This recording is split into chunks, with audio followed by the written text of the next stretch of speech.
Greetings, sentient beings. This broadcast is not intended for children. There will be strong language and adult themes. Nothing on this channel should ever be taken as legal or medical advice, except this. If you're actually taking legal or medical advice from the internet, you probably should go see a therapist. I don't think... Are we live? Yep. So how's everybody doing? Oh, we are. I'm lagging. Yeah, I could be better. I'm doing great. I'm doing good. You got to stay positive, even though the world's a giant trash fire right now. I will say the best medical advice is to go see a medical professional, whether that's mental health or physical health. So, like, 15, almost 20 years ago, we had the best advice I ever got was don't ever self-diagnose. So, because back in the day, I'd go on WebMD, and by the time I was done, I'd had like 5 diseases I'd never heard of.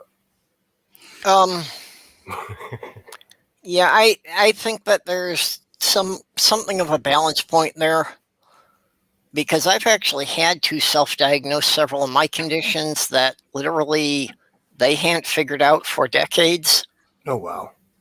You know, but the thing I would say is that you can look up the symptoms in that, but you shouldn't just jump to conclusions. You should, bring the information to a medical professional and say that these are the symptoms I'm having and this is what I've read, and see if they will confirm that. True. That's what I do, because with my lungs, I can't mess around. So I go to the doctor whenever, My type 2 manic depression, like, I thought I was bipolar. I didn't call myself bipolar to begin with, but like I was like, Mom and Dad, I need to go to like a therapist or something. I think I'm bipolar. Turns out I'm not just bipolar, I'm severely bipolar. So, they instantly put me on meds when I turned 17. Yeah. See, that's like the appropriate way to do that. I'm a bit of a hypochondriac. Yeah. And because I can't breathe, if I feel something else wrong, I've been sick my whole life, where at this point I'm just annoyed. If something else goes wrong, I'm like, oh, fuck, what now? What else am I going to have to carry for the rest of my life? Because chronic pain is no joke. Yeah. Well, for me, I was in and out therapy since I was 14 and didn't figure out the autism until I was 40. And that was from taking an online quiz. Hey, Jenny. Hey. But, I took an online quiz, which was from a university facility. It wasn't just like a BuzzFeed thing. And when I showed the results of that to everyone I knew more than 2 years, the universal response was, oh, that explains a lot. So then I did take that to the therapist I was seeing, and, he went through the diagnostic manual, and, we went down the list of the criteria for it, and it's like, yeah, you've got most of those. See, my therapist said that same thing too when I showed her the wanted poster. For me, it was... That's not funny, because I work on the streets with homeless people, and more than once, people have shown me their missing poster. More than once. It was wanted. I know, same thing. Oh, okay. It's where I'm from, same thing. Either way, you're wanted. How do you like my hair today? I tried something. I love it. Yeah, thank you. Because it's not the hair, it's you. You like your hair. No, you like your hair. So see, you're smiling. You're flipping me off. See, you're back to you. Tell me a snarky joke and light up a cigarette. I'll work on one. I promise.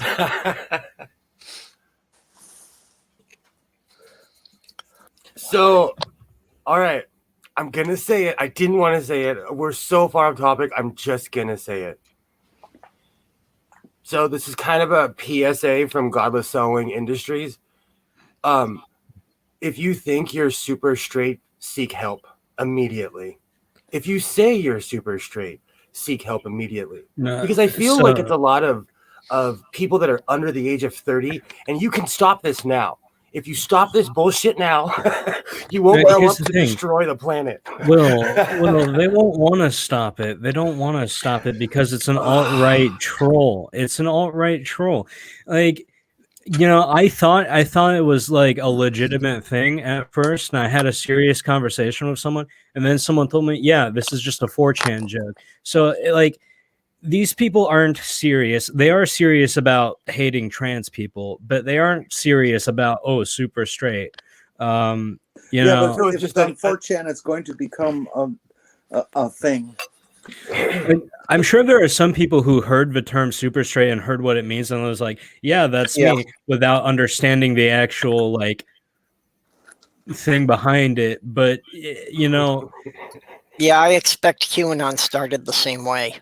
Oh, exactly. That's what I'm saying. So, you know, you kind of gotta stop him at Warsaw, as the old saying goes. If you don't address it now, it'll turn into a Godzilla. If you know, I always believe in cutting people off the path.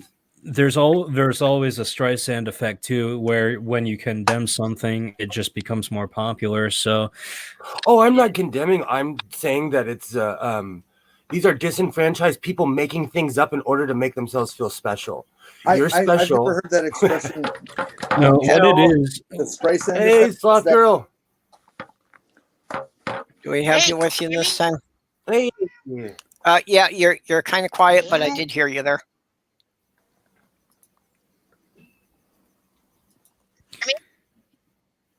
Kind of. Yeah, you're still breaking up a Trying to bit. figure out what's wrong. This damn microphone. There you go. Well, okay. See, there you were clear. I'm working on it. Yep. Jen, what is that Streisand Well, I just effect? spoke I've never heard louder. that before. That's all. There you go. The Streisand better? effect. Yep. Yeah. Yeah, just make sure the microphone is, angled to position right in front of your mouth.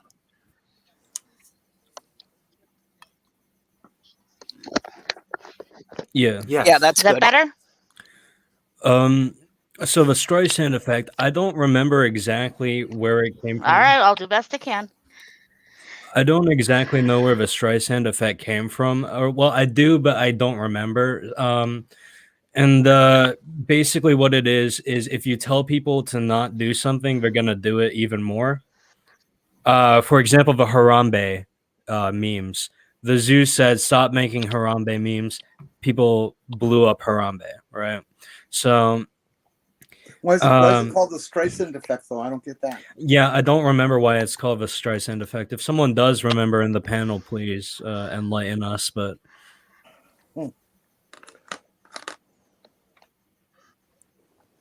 but yeah, so going back to the super straights thing, I don't necessarily think that it's them trying to be special. I think it's a shield for bigotry. Right? Because if it was, I just don't want to date trans people, that'd be fine. But they call it super straight because it's like, if you date a trans person, you're not as straight as you could be. And then Blair White did that really damaging video where she said a guy would have to be a little gay to date me. And I was like, yeah. Well, still Blair don't like White Blair White. She's a self-hating moron who utterly and completely hates everything that the left has to offer, but yet she moves to Hollywood, California, which is lefty central, which is like LGBTQIA lefty central besides San Francisco. So I'm not insane. I'm not entirely convinced that she's not like a right-wing psyop.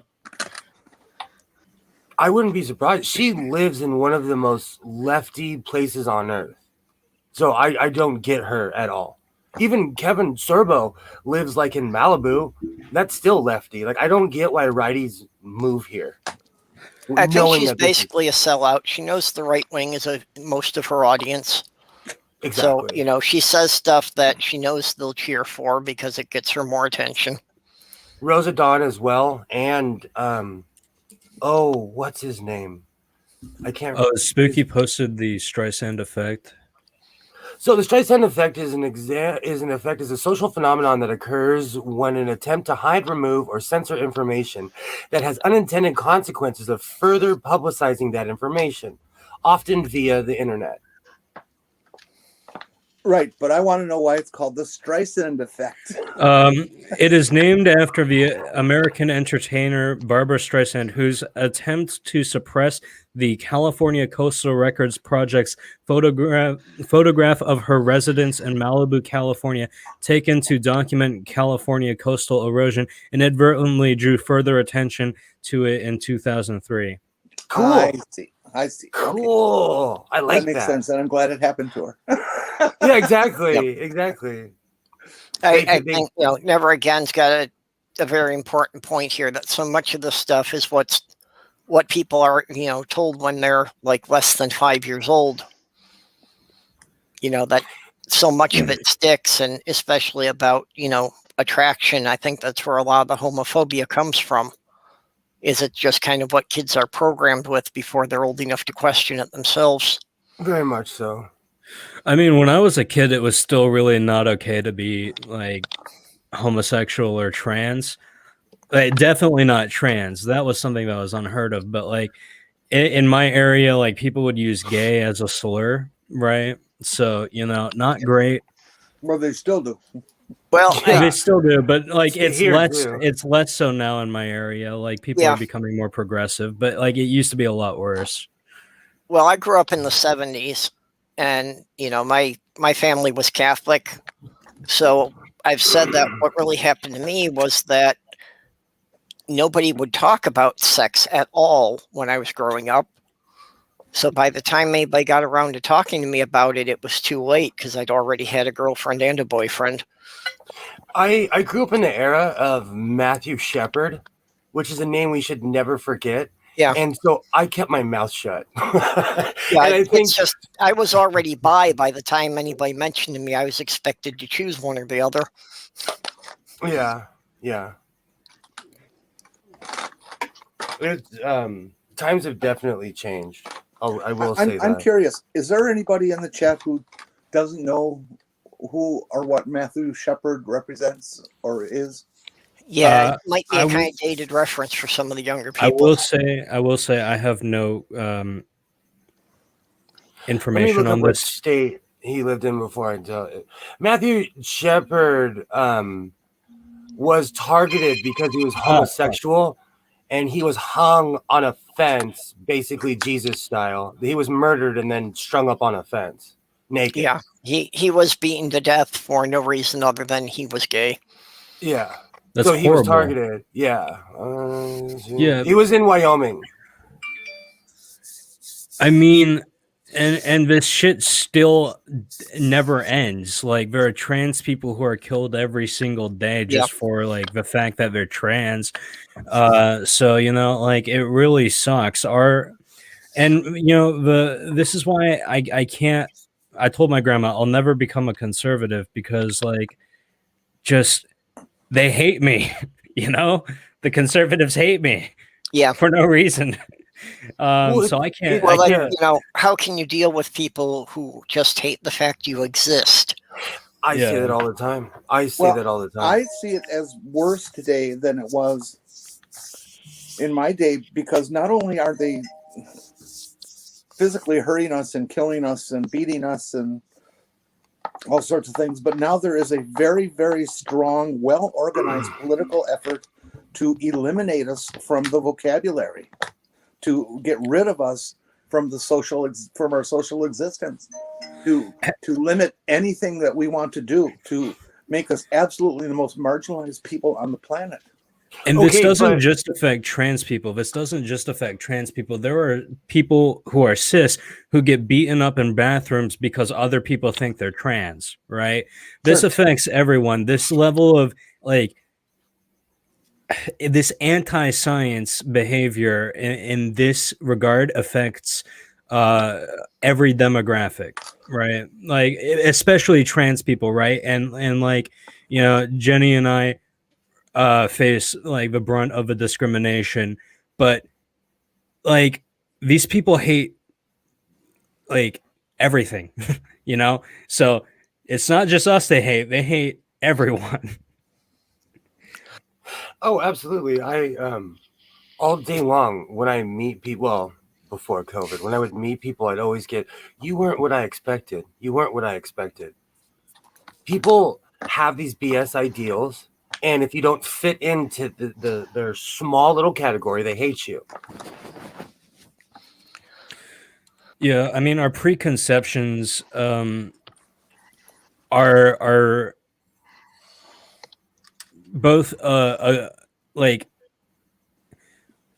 I'm trying to I'm sorry, my brain is melting because I have like a high fever, so I can't really get my words out. I'm gonna try to regain my train of thought. A lot of it today is based on internalized homophobia, hatred, which is the pathological descent into violence. Because if you sit around and think about anything, the second it gets brought up, you're going to snap.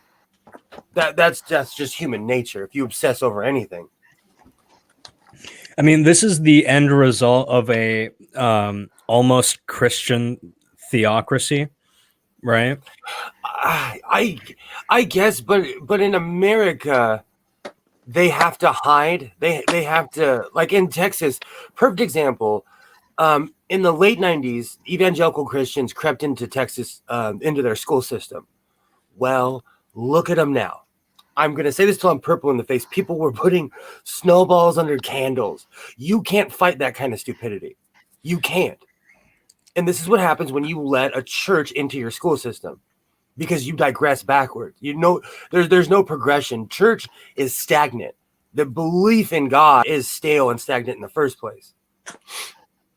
So they perpetuate that into the school system. He's purple. What's that? Sloth Girl, what'd you say?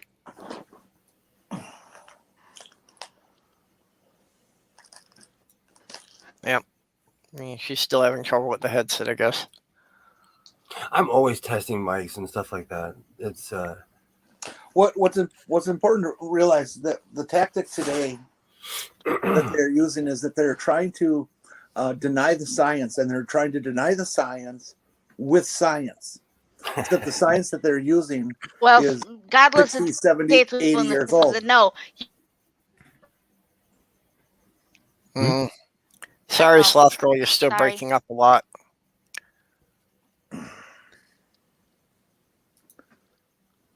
May I go on?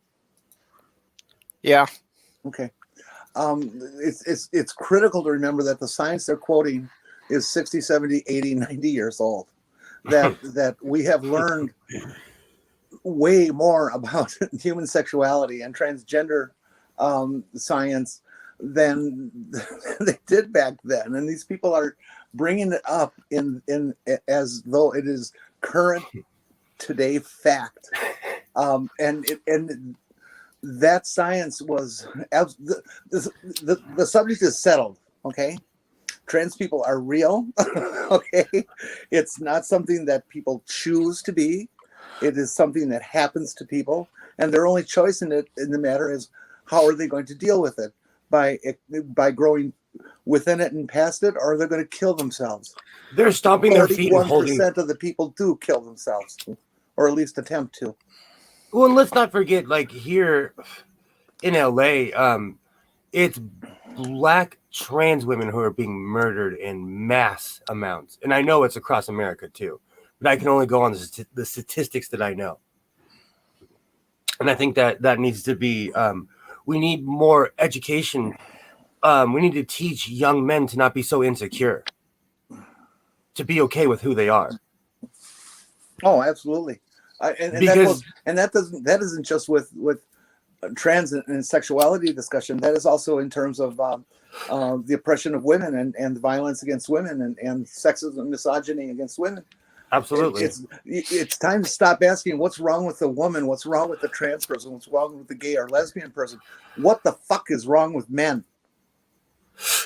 Okay? Yeah, but I see it. They gotta be fixed, not us. I'm going to tell you, like, I am openly bi. I'm on the internet. Do you know how many cis dudes in general are threatened by my existence?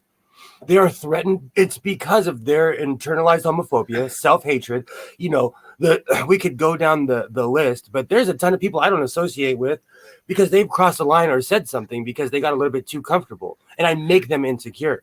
Yeah, it's not just men though. Like conservative women are just as vitriolic. I mean, you need to look no further than Marjorie Taylor Greene, who, and going back to whenever they use science, it's outdated science. She uses science that doesn't even exist. She has a sign on her office that says, "There are two genders, trust the science." Nowhere in science has there ever been anything that suggested that there are two genders. Well, yes, there was 60, 70, 80, 90 years ago. There was. Yeah, right. No, that was with talking about eugenics. sex, though. That was talking about sex, usually, right? Well, the repression. I thought gender studies didn't really take off until much later. Let's not try to deal with it on that level right now of separating the definitions, because for what they're interested in is they want to get rid of us. Period. It doesn't matter if you're talking sex or gender. They want us dead. Exactly, and that's the one thing. It's the entire umbrella. It's not just trans people. It's not just bi people. It's not just, they want anyone who's not like them. They want them dead. Well, I mean, here's the thing. Listen to what Matt Powell. Listen to that propaganda that Matt Powell. They use Bible verses to justify a right and true government to execute homosexuals, which is complete and utter bullshit. When you break down any level of bigotry that exists in the United States, it can be traced back to Christianity. For example, racism. The othering of people is a key factor of the Bible. So racism is othering other people. Hating homosexuality, it's in the Bible and it's othering other people. Hating trans people for some reason erroneously think that a heterosexual relationship with one trans person and one cis person is gay, which I still don't really understand, like why they think that. I kind of do, because they think that trans is just a made up thing, but like, it's just another venue that they can other people. So all of these bigoted ideals come from conservative Christianity and evangelicalism. Well, they've become more prevalent in the past 30, 40 years. They've become more loud and have more power. Because I grew up Roman Catholic, and all they ever did was gripe about abortion, but they didn't do anything about it. They didn't go to abortion clinics or anything, and I'm dating myself a little bit. 14 states today have introduced legislation in their state legislatures to end abortion. 14 states today in this new term have introduced legislation to end abortion. It is purely because of the Trump era and the explosion of conservative judges. Exactly. So, I mean, there's no such thing as pro-life in this argument against abortion. It's anti-abortion. Like, it's controlling women's bodies. That's what it's always been. That's where that's the basis of it. Because religion will always go back to control. People don't care about children after they're born. I know this is said quite a lot, or the pro-life movement doesn't care about the children after it's born. Like, there are a lot of people who financially cannot afford a child, who are not responsible enough to own a child or to raise a child, right? And these people are not going to be able to provide a good life for that child. But because abortion is the highest evil and it's killing babies, we can't do that. Or, if the mother's life is jeopardized, doesn't matter, because abortion is evil. Even though the Bible condones abortion, it really does. But, that's neither here nor there, I guess. But again, and I'm going to bring up this point forever until people start getting it. what you just said is absolutely true, Jen. Absolutely, there's no doubt. I won't argue with it. But that's not the issue. The issue is what the fuck is wrong with men, and what are we going to do to fix it? I agree with you 100. I feel the exact same way. I hate What's happened is we have a but let me just follow that up with one more sentence. And we know damn well it's not all men, okay? Yeah, but it's enough of them that it has affected the entire culture. What are we going to do about it? I hate to use the term toxic masculinity because I think a lot of times it's misused, but I definitely think that there is an underlying level to which there is something expected of men to be a certain way. Like you have to be a tough guy, you have to show no emotions, you can't be gay, right?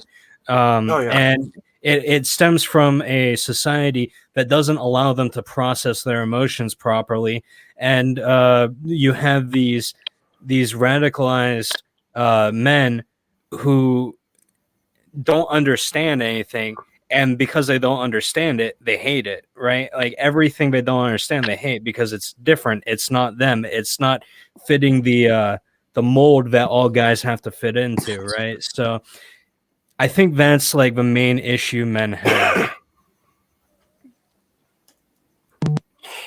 It stems from control as well. And I always say, "Oh, I don't understand." And in a way, I do. But the insecure always want to control other people. So they want to control where trans people go to the bathroom. They want to control women's bodies. They want to control. Every issue isn't separate. It all stems from the same thing. They see it as separate, but it's not. There's a basis of people who want to control other people. And because of this perception of power in their head, they've been allowed to get away with it. And now that they no longer have it, people are fighting back. I just realized something that's a point towards why trans people should be allowed to go to the bathroom that they identify with.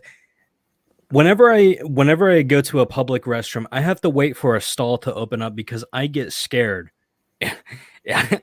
Like I get irrationally nervous. I don't know why, but like I don't like going into guys' restrooms when there are other people in there. I always have to wait for the stall. Like imagine if you're cis going into the wrong bathroom and being forced to use that bathroom with a bunch of people who you just don't feel comfortable around, right? Like that's what it is. Can I ask you a question? If where you lived, if they had a third bathroom, would you use it? I would use it. So here in California, we have 3 bathrooms, depending on where you are. I use the third bathroom ruthlessly. And then I come out full vest looking at people like, "Do you have anything to say?" But it's normal here, so no one says anything. When they were first introduced, I walked out and somebody, some like wannabe tried to say something, but like once they realized I wasn't going to fold, they kind of backed down. It was more of a snide comment, but it's really stopped a lot of problems here. Yeah. Around here they usually refer to the third one as family bathrooms because they put the changing tables in there. Exactly. Here we have changing tables in every bathroom. There are family bathrooms here, but like not everywhere, right? Usually in very specific areas. And if I go, most of the time I have this problem. It's like when I go to a restaurant or something where there's only 2 bathrooms, and it's just like I don't look femme enough to go into the women's restroom, but I really don't like the guys' restroom. The guys' restroom sucks. The guys' restroom is horrible. So there's been multiple times where I'm a very assertive person. There's been multiple times where there's a long line for the men's bathroom and there's no one in the women's bathroom. I've walked right into the women's bathroom, but it's when there's a single bathroom, not when there's like multiple stalls. I've never stormed into multiple stalls, but like a lot of it's a construct. I consider it like a social experiment. When I see a bunch of men standing in line and I'm like, there's an open bathroom. It used to happen like at bars and stuff. I would look at people like, you know, so it's a limitation. And here in America, it's different than in some European places where people use the bathroom together, you know, or changing rooms together. Well, you know, and why do we really even need separate bathrooms? I mean, if they just made them with complete stalls that people couldn't see into, that's all we would really need, because who cares about the gender of the person you're standing next to washing your hands? I feel the same way. I feel the exact same way. Because stalls take up. Go ahead. Sloth Because girl, what? stalls take up too much room. They can't get as many. Because stalls take up too much room, so they can't get as many people in a men's bathroom if they put in all stalls. Yeah, but they could still have one separate room with just the urinals for the men. Hey, Jeff. Hey, yeah. Jeff. Or But they then could go mall. But then Oh, you. sorry. But then you're separating them. You're making a difference. I personally think we should get rid of all of them.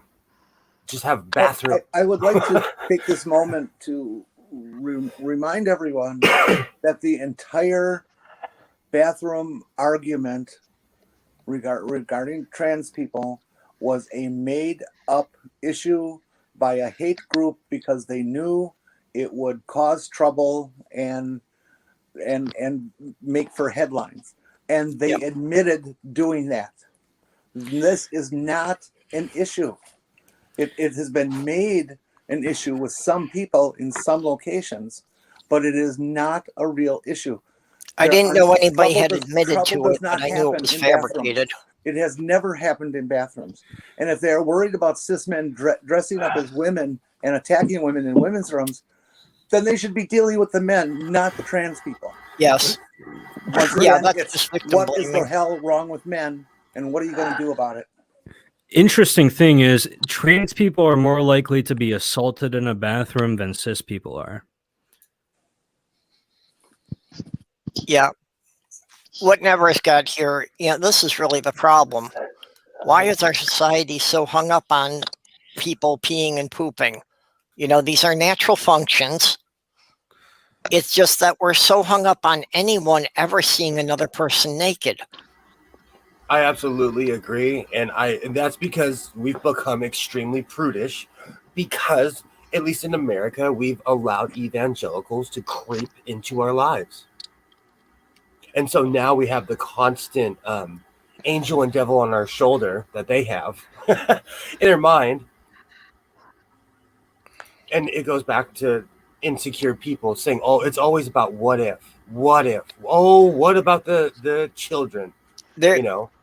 There was a great protest, though, as far as some of the bathroom bills. Oh, hey, Mike. Hi.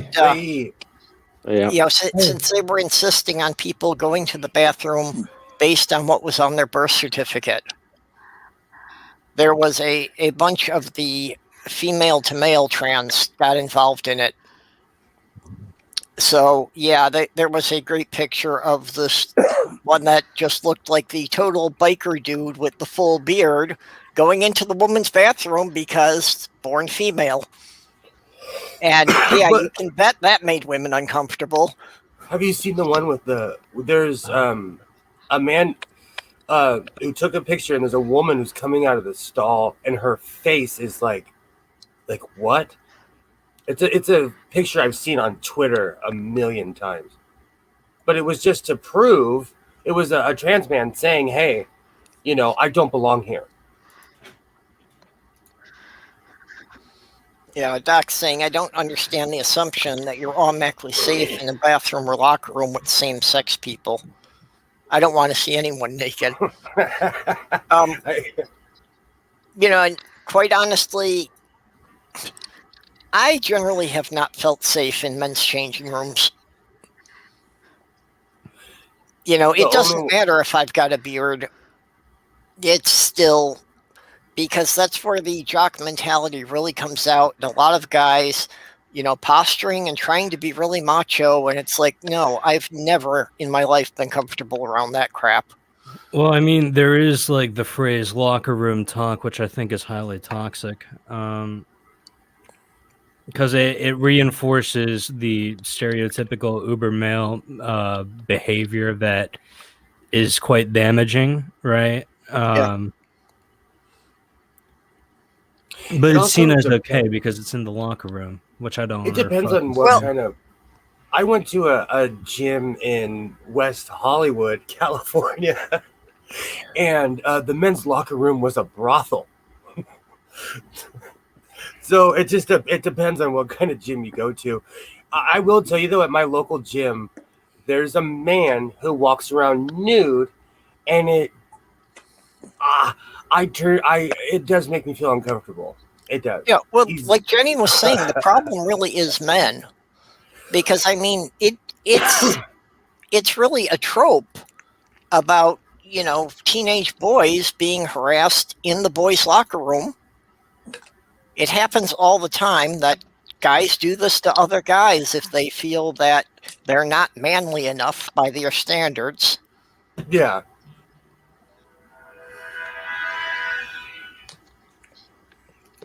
It's also fair to mention that there's a certain amount of reality that comes into this danger. Back in the 60s and 70s, when before gay liberation existed, and before the cops were caught being the bastards that they are, it was not uncommon for them to raid public bathrooms in parks and things like that, because a lot of gay men did hang out in public bathrooms to try to find some action, because it was the only place they had. There weren't a lot of still gay goes bars and on stuff like that. It still goes on here. Yeah, I'm not going to say it's right or wrong, but it happened. Okay, and what's important to recognize about the whole thing is that it wasn't cis men or trans men going into women's bathrooms and harassing women.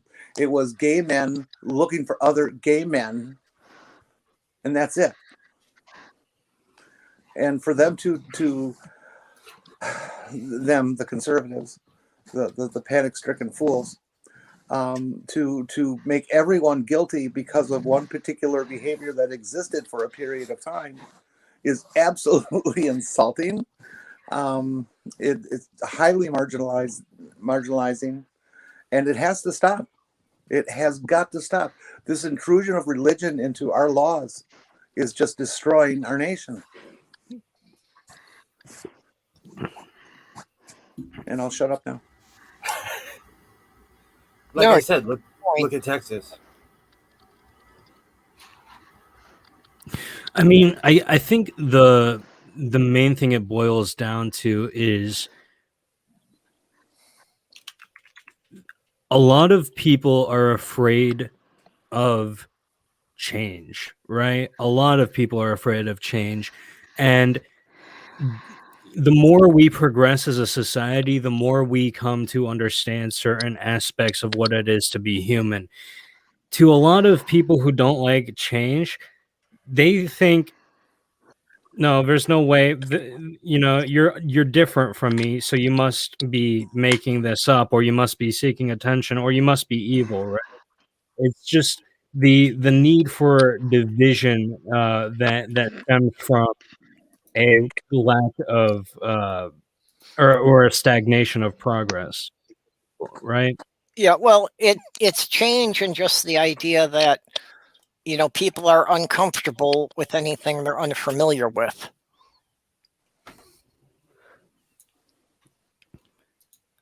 Yeah, that's true. I hate to get all Captain Kirk on you, but it's a new world, and the hardest thing for some people is having to live in it. Yeah. They just want to accept the fact that there's other people that exist that are different than them. And well, and there is a lot of that attitude of, it was good enough for my grandpappy. Why has it got to change now? Yeah, exactly. I understand what you're saying, and I don't disagree with it. But the problem with that is that these people who feel this way are projecting this onto the entire society when they need to recognize that it's only them who are uncomfortable with it, and that, I agree that it's not being projected on, or it's not being placed upon them. It's people living their lives and it does not affect them. But that's why I agree with you 100%, and that's why I brought up the super straight thing, because from my perspective, it's just another group of men that I'm going to end up getting in a fist fight with. And it's a younger generation of insecure men who are threatened by people who are different than them. And it's sad to me. Isn't that like a 4chan thing? That super straight nonsense? Yeah, it is a 4chan thing. Yeah. Like I said, it got popularized on TikTok though, but it started on 4chan, from my understanding at least. I've seen quite a few videos now on YouTube about it. I'm kind of glad that 4chan exists, because it's really becoming a central location for all the disgust and hatred of the world, and so it's easy to identify. It came from 4chan, it's bad. Yeah, that's a valid point. Can anybody mention anything positive? And it gets them off of Twitter or Facebook. So true. There you go. True. Sorry, but what is 4chan? So 4chan is an anonymized message board system. So people are allowed to post whatever they want, and because it's completely anonymized and you get a new ID every refresh cycle, people post the most like heinous, horrible shit possible, and that's 4chan. Oh, I see. I've never been on it. I have been on it because I do a lot of research into like how these horrible things started, and I've trolled through 4chan quite a few times. Never posted anything because I don't want to go that deep into it, but yeah, it's a shit website. Yeah, I've never understood the appeal of it. I mean, there's a lot of weird things that come out. I mean, I suppose Anonymous is probably the biggest thing that ever came out of it. But then there's also been crap like QAnon that's come out of 4chan. And I mean, Anonymous is probably the most progressive thing that's ever come out of it, and that's still not saying an awful lot to me. You're making me feel old because I didn't know Anonymous came out of 4chan. I have a ton of Anonymous merch. I have a shirt I don't wear because it says "Justice is coming" and it has 2 AKs in the mask. What's up, Kevin Chaos? And like, people have called me out, and I've had to, stand up for my right to exist because of that shirt. Yeah, it's Well, Anonymous never stood for the use of violence and weaponry. They stood for the use of cyber warfare, not weaponry. Yeah, but the thing about a revolution is that you have to actually be able to wage that revolution. So after all the wires are gone and everything, you actually have to be able to fight the war. I've said a number of times. That's what it always comes down to. I've said a number of times, there's very much limits to what you can achieve online through activism. Yeah, that's honestly why I harp on a lot of internet activists, because, like, if you really want to help, hit me up on my Twitter. I work for 3 different nonprofit organizations. We need boots on the ground. Yeah, I mean, it's not to say that you can't achieve some good results and online things are spreading the word around and so on, but ultimately it's no real substitute for getting people out and doing stuff. Absolutely. And I always quote Angela Davis when I say, "Do you have the means to wage a war?" But it's true. You there's a difference between saying something and actually being able to do something about it. But 4chan, probably the most, after Anonymous though, probably the most famous thing that ever came out of 4chan was the Rickroll. that was it. That was prank that started on 4chan. I got caught by a Rickroll a couple months ago. I'm gonna go on 4chan right now and see if I can predict the next alt-right meme.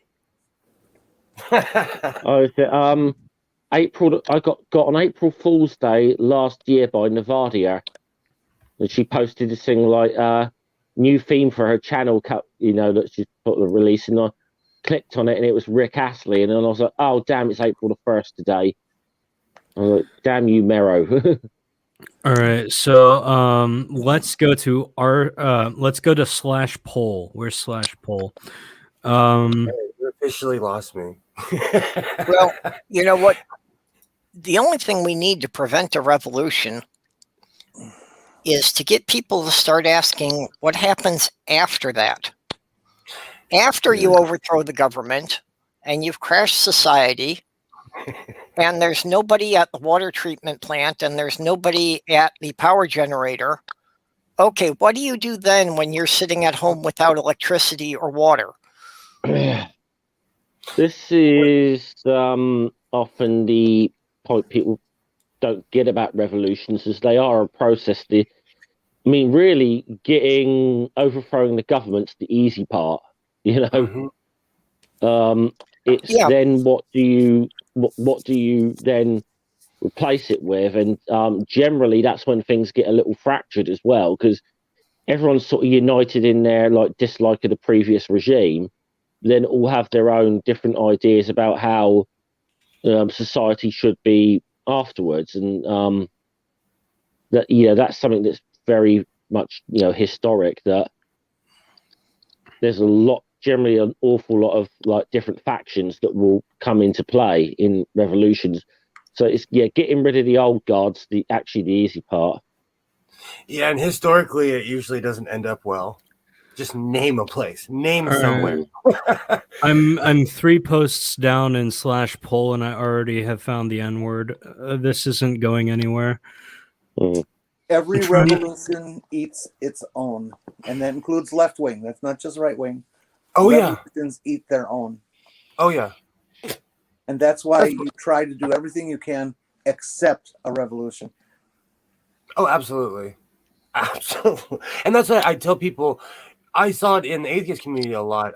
A lot of people were saying, oh, there's going to be a civil war in America. Oh, I would tell them, I don't think you realize what a war really is, These are just a lot of butthurt people with a microphone online, You actually have to be able to wage that war.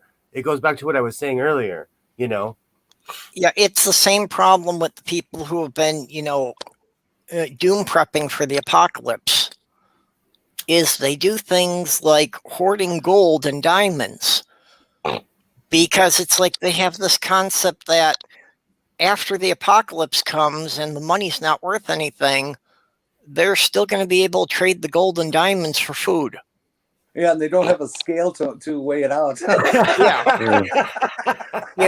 they don't get that it's not just the paper currency that will have no value. It's basically anything that people can't use to survive this week has no value. Exactly. The only thing that's going to have value are 5.56 and 7.62 ammunition. Damn right. You're better off. You're better off stockpiling food than gold in that situation. Let's be clear about that. Well, bullets and food. Well, what I'm really disappointed is that these doom preppers, the pandemic was one of the scenarios they talked about. So why the fuck haven't they all been hiding underground for the past year? Okay, so because they're out protesting about having to wear a mask. That's why. There's someone I've known for a long time that in 1999 they moved away from California to Montana because they thought the world was going to end. I'm still friends with them on Facebook, and I ask them all the time, so when's the world going to end? When's the preppers are just extremely scared people with money, guns, and nothing but time and fear on their hands. Well, and the fundamentalist Christians are really the same attitude, because they're, all preparing for the end of the world and Jesus's return. And they kind of missed the bit in the Bible that Jesus said that he was going to return within the disciples' lifetime. Yeah. And here we are, 2,000 years, that's how many generations later, it still hasn't happened. So what makes you think it's going to happen in your lifetime? There's Yeah. let's put it this way: there's definitely a crossover with them and the Doomsday Preppers. There's a reason why Jim Baker is like sells rubbish to the Doomsday Preppers. Oh, the stuff Well, that that's turns your because skin Jim blue. Baker is a con man and is only interested in the money. Yeah.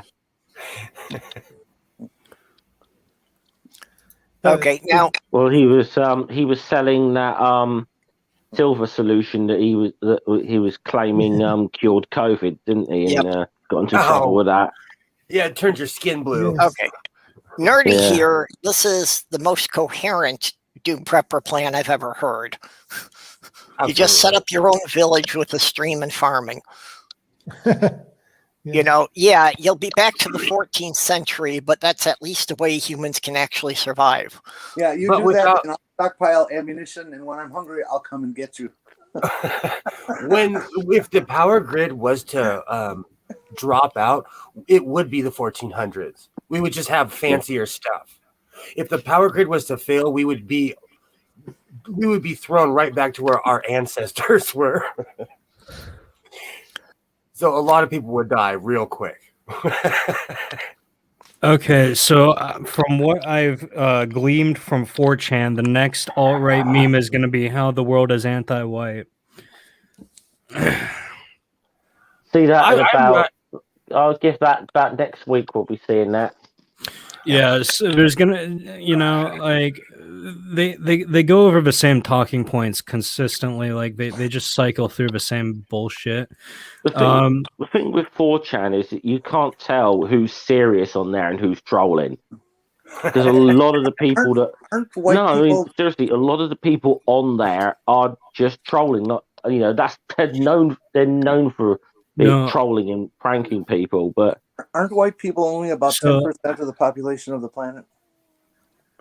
Yes, if you factor in, there's like 1 billion people. It's like 1.2 billion people in Africa, 2 in India, and just in China alone, I think it's like 3 billion. There's some outrageous number. So yes. So the whole thing about is 4chan, are the people on 4chan trolling or not? They are both simultaneously trolling and dead serious. It doesn't really make sense, but I mean, sure it does. These are the same people who say, who had a president who says terrible, terrible things about people, and then says, "Oh, it was just a joke." So, that's the dynamic that's going on there.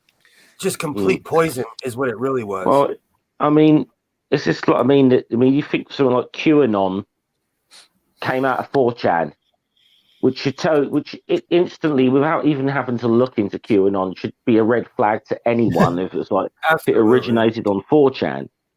And Theo, you're hilarious. But you always wonder whether the person who originated most people now. What I don't understand Sorry, is Jeff. No, Sorry, we Jeff. didn't let Jeff finish. Oh, sorry. But no, I mean the thing is, like something like QAnon, you don't know whoever originally posted that was doing it just to see. Let's see who will bite on this, or whether they actually believe this shit. Now, all of the memes that come out of 4chan that spread throughout the internet and become newsworthy, like QAnon, they all start as memes with the intent to do harm, right? They start as memes that are meant to trick the conservatives into believing that they're real and then running with it, and that's how they that's just the entire system. 4chan posts something that's clearly stupid and nobody would believe it. Conservatives believe it. Everyone gets fucked for it. So, that's 4chan. Yeah, and the sad part of it is, with as many times as it's happened, why haven't they picked up on it yet? Because they're the same people who have believed the Republican Party is going to cut your taxes for the last 40 years. Yeah. Let's be Well, this, I'll say this. They're stupid. This They're just point, stupid. at this point, if there's anyone who believes in QAnon at this point, you are just as dumb as people who follow these end of the world preachers who've predicted the end of the world like 20 times and have been wrong each time. Because that is pretty much what it is like with QAnon now. They have predicted how many things that have never happened? Well, how many times have they predicted that Biden will not be sworn in, that Trump will still be the president? You know, and they've given specific dates a half dozen times. Yeah. What's their recent excuse for Trump not being president? Well, the latest excuse is that he lost his ass in the election. It was a false flag. I know 4chan's opinion on why Donald Trump lost. It has to do with the billionaire elitist Jews, because they blame the Jews for everything. Oh, yeah. Do they live on the Jewish space laser? Do they live there? I just like saying Jewish space laser. That's going to be the name of my punk band. You mean the Death Star of David? Majority Taylor Oh, Greene that's is amazing. fucking insane. Oh, Isn't Jeff, that a good that's one? amazing. Oh, wow. I like that. I might make a patch of that. I have a question. Oh, that's awesome. How does Majority Taylor Greene still have a job after all of the shit she's been spreading? Because she's in the Congress and it lives by the Constitution, not by what we want. Yeah, but she tweeted out the location. She tweeted out the location of a vice president during the January 6th riots. Well, then get her to be charged and tried for it. Yeah, that's the problem I have with it, is that, you know, tweeting out their location during the insurgents, how is that not giving aid to the enemy? That is treason. That is the definition of treason. You have to charge the person, try them, and convict them, and then you can do something about it. I mean, it's abetting an insurrection movement. So, like, at the very least, you know, there should be a hearing on her. But she was assisting people who were actively fighting units of the U.S. military. I 100% agree. Justice is turtle slow. Justice is one of the slowest things, especially in America. There's so much bureaucracy and red tape, it's not even funny. And they'd have to find something solid just to get her in court. Because, I don't know too much, but I think treason is something that's pretty damn difficult to actually indict anyone on, let alone convict them. I think they're all on the same side, though. And I'm not talking about, I think whatever her name is, she has a lot of protection from people she fits their agenda. So she's protected by these people. Because if that was any of us, they'd just throw us under the jail and not even have a trial. It's up to the people of her district to set up a recall campaign. Yeah. Well, would she really do prison time? Now, see, that's something I would like to see changed in our system, because it is so hard to recall a congressperson, that I think that with every election, every 2 years, they should all be listed on the ballot with a box next to them for no confidence. You know, and if more people, if, you know, half the people in the district vote no confidence, they should be removed from office. So they should have to be showing the people every year that they're working for them, not just get in there and coast. Yeah. So same here with our MPs, I think. There needs to be something like that. I don't think there's any right of recall for our MPs at all, as far as I know. I was here when Gray Davis got recalled in California. Let me look that up. You know what I really hate? I got suspended on Twitter today for being super phobic. For being what? I was trolling someone who called themselves super straight, and I got suspended for that. Wow. Isn't that basically your kryptonite? This whole Superstraight thing just... I was watching a video yesterday of young men trying to explain why they wouldn't date a trans woman, and I don't think any of those men have ever seen a vagina in their life, ever. So how the hell do they know what they like and what they don't like?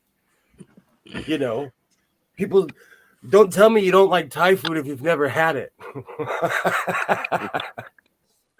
You know, this is such a hot bothers topic. me.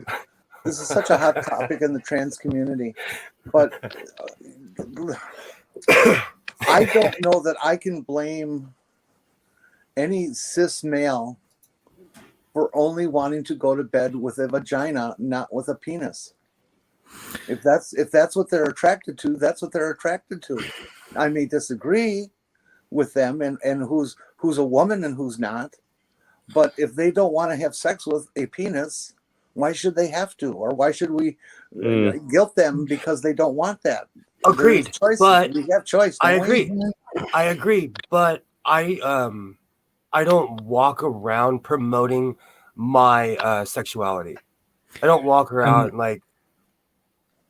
Go ahead. So, I mean, like I said earlier, it's not an issue with what it means. It's an issue with the term itself and the connotations behind it and the purpose for it existing, right? If it was just that people don't want to suck dick or like, you know, right? If that was the case, that'd be fine, right? But it's not that. It's I don't like trans people. This is me saying I don't like trans people. Yeah. They came out. It's under the guise of I hate trans people, and so that's why it needs to be called out as bullshit immediately. Because you're talking about the super straight. Yeah. Okay. Yeah.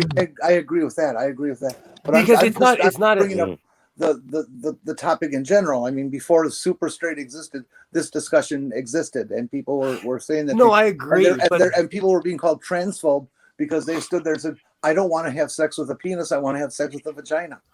No one is telling anyone who to have sex with. These young, I'm talking about the super straight thing because these young men out of the gate came out transphobic. When I speak about my sexuality, I don't talk about anybody else except for myself. They're going out against other people. So they're saying, I identify as this to hate trans people. It's pointless. It's another fist fight waiting to happen. It's just doesn't make sense to me. No, the sooner this super straight thing dies, the better. Yeah. Because it's just going to be another group of people growing up thinking it's okay to discriminate against people for the same old bullshit reasons, just repackaged. Since the left, and somebody just made a comment that I read. Thank you for standing with me. I would have sex with either a penis or a vagina. It just better not belong to anybody who's conservative. My personal preference is that if I was dating a woman and after the third date or whatever, we're falling around and I discovered a penis, I'd be, something else to play with. This is interesting. Yeah, that's my take on things anyway. Yeah, I agree. I agree. For me, it's always been, that if I'm attracted to somebody, if it's going to be a romantic relationship, especially, it's more about the personality anyway. So what they have between their legs comes in the rankings somewhere along the lines of hair color. It's pretty much a secondary trait of whether or not we can have a relationship. Yeah. Yeah. See, but that goes back to being secure with yourself, because there's a lot of people who project their insecurity onto others. My rule is don't ruin my life. Yeah, well, and we can, you know, and we okay. can hang out. My well, I think vulnerability is you. not based on being self-secure. It's based on Yeah. being horny as fuck. And like Jenny was saying, you know, even if this is an important trait to some people, you know, that's fine if that's, you know, the way you go. If you're not attracted to people who have black hair, whatever, you know, Right. Now, there's nothing wrong with that. But just go about your life and don't make a big deal of it. let me. So let me this is expand- reminding me of expand something. on the nuance. Hold on, I want to say something really quick. Actually, go ahead, because I'm going to completely change the subject. Not completely, but I have something funny to say about somebody who hates trans people. Go ahead. See, now I got to put it back together. How do you guys feel about Steven Crowder? Before we change the subject, Will, I wanted to just say one thing. You brought up that these people are insecure, and I think a lot of what 4chan is fueled by is insecurity.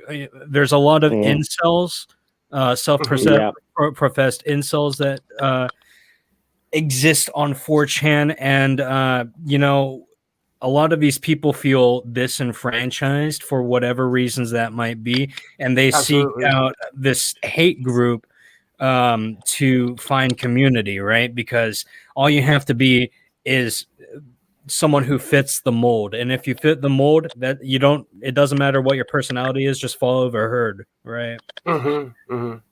So yeah, I think insecurity is a big part of it. And Steven Crowder, I really don't like Steven Crowder. So the only reason I bring it up is because, and you know, this is all hearsay. So, you know, this is just something I heard online. But first, he dressed as he said, a trans woman, and went into a gym. Yeah, I saw that. Trying to show how people, you know, how trans people aren't normal. People left him alone. So he got owned by his own. And then it wasn't until he acted like a child and started throwing weights where people were like, hey, you got to get out of here. Yeah. You know. And recently there was also so in other words, he's removed for being a dick, basically. Yeah, I couldn't watch the entire Steven Crowder video because after the first 5 minutes, I just felt like so disrespected and hurt that I physically couldn't watch it. It was so like disgusting to me. I read an article. I didn't even watch the I saw pictures of it because I couldn't watch it. And also he there's it's on Twitter. A trans woman basically said that she's had sex with him, and he's not denying it. So it goes back to somebody who's attracted to trans women who, instead of just living his life, he's chose to completely dedicate his life to hating trans women. Yeah, and I think that goes back to the toxic masculinity that you are expected to be a certain way and expected to do certain things, right? Absolutely. That's why I always say people are threatened. I know how to put a motorcycle back together. That doesn't make me any more or less of a man, you know.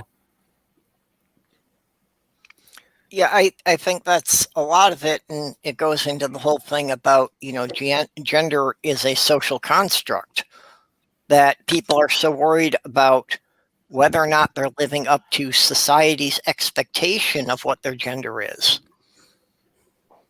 Which is bunk, because it depends on where you live, you know. Every society, if you grew up in Rio, it's different than if you lived in LA or New York or Vancouver, Canada, you know. Yeah, but a lot of people never realize that. They only know their own neighborhood and assume it's the same all over the world. So true. So true. So I just remembered an interesting news story. Did you guys hear that the almost the entirety of the Nevada Democratic Party quit after all 5 leadership positions were taken by the Democratic Socialists? I saw the headline. I didn't really know what was behind that. Yeah, I read it a little bit. So apparently in Nevada, the Democratic Party has been tightly run by one person for years now, like 6 years, I think. And it was finally broken recently. And this whole arms race started with Bernie Sanders. You might have heard that the Democrats are talking about unity all the time. It's because of the Democratic Socialists. They think the Democratic Socialists are dividing the party, when in reality, when the Democratic Socialists got all the leadership positions, none of the other Democrats wanted unity. They wanted to leave. Like, what fucking rage quitters? Well, yeah, and when Biden got sworn in, all of a sudden the Republicans were talking about unity. But that didn't go very far when it came to voting on the relief bill. Yeah, not a single fucking Republican. Okay, just trying to say something. Sorry. This is exactly the same that goes on in Britain with the fucking right-wingers in the Labour Party all the bloody time. It's been going on for decades with them always trying to appeal to the sort of the socialists or whatever for unity. Then when they got a socialist in there 5 years ago, they did everything they could to fuck with him leading the party. They did to the point where they cost themselves a chance of getting elected, because they'd sooner be in opposition than win with a socialist. Yeah. And now they've managed to get back the hold of the Labour Party. They're using every goddamn excuse to purge the left to make sure it never happens again. So yeah, these bloody right-wing neoliberal fucking types are just it's like they always talk about blimmin' unity or whatever until it applies to them. Exactly. So Purple, you mentioned that the Republicans didn't show a lot of unity with the COVID relief bill. Not only did none of them vote for it, but everyone's favorite right-wing psyop, Marjorie Taylor Greene, is filing a motion to adjourn it so that it doesn't go through. And it's like, I fucking hate her. I hate her. And they're supposed to be representing the general population. And this is, the idea of mailing out these checks is probably the most populist policy that has gone through in the last 10 years. Like 60-70% at least of everyone, Democrats and Republicans, want this. So the majority of their own constituents want this, and every one of them votes it down. Well, remember, this isn't about the people. This is about her. Everything that she does is about her. Well, I mean, the Republican Party likes to pretend that it's the party of a working class, but they do everything in their power to be as anti-consumer and pro-corporation as possible, right? Yeah, quite literally. Literally. The Democrats had already taken the minimum wage proposal out of the bill because they knew the Republicans would never vote for that. So the Democrats were already trying to compromise just to get some kind of relief measure passed. And that's called politics. And if they didn't do that, we'd be looking at getting these checks in the next 30 days. No, we wouldn't. So you have to give and take in politics. You have to give and take in politics. You can't have everything you want. Right. But the problem is that the Republicans never want to give anything. Well, no, that's correct. That's absolutely correct. And the Democrats are fools for laying back and thinking that the Republicans are going to play nice. They never do. They never have. They never will. As President Sowing, I think everybody should get their checks. One thing I absolutely hate, you mentioned the wage bump, right? One thing I absolutely hate is the Republicans want to pretend that it's to protect the prices of like goods and services, right? But in every instances we've seen a minimum wage of $15 an hour, there hasn't been that much increase in the price. It's like 0.00. I forget what Irish Swede told me, but it's like 0.06 cents per like $10 increase, I think, or some shit like that. Well, see, this time around, it is going to change those prices because the businesses and conservatives are going to purposely raise prices to prove their point this time. Okay, so I live in California. Like I say, every time I go on stream, we've had $15 minimum wage for a while now. The stimulus bill just passed. Oh, that's awesome. Oh, thank fuck. Nothing has gone up. We have inflated prices here already. Nothing has gone up at all. Woohoo! And people are still getting paid $15 an hour. I get to buy my sewing machine. Yay! And the whole thing about it, right, is that the minimum wage we have currently might have worked at one point in our economic history, but now, like, that's not livable. That's just not. There's there are people who are working 2 full-time jobs, like over 48 hours a week, just trying to survive. That's not something we should like have to do. We shouldn't have to have people suffering just so that they can feed themselves and their families. That's not the minimum wage has not been increased since something like 2004. And it's not like we haven't had inflation every year. You want to know how the minimum wage got up to $7.50 an hour? It got up that high because there was a period where places like McDonald's and Burger King could not pay people enough to work there. They were offering $7, $8, $9 an hour to get people to work there. And people would start to work there then. And the rest of the people said, hey, we're working for $5 an hour here. You got to raise this. And so eventually it did. But that was the stimulus of it, was McDonald's and Burger King and those guys raising their labor. Yeah. Just to attract people.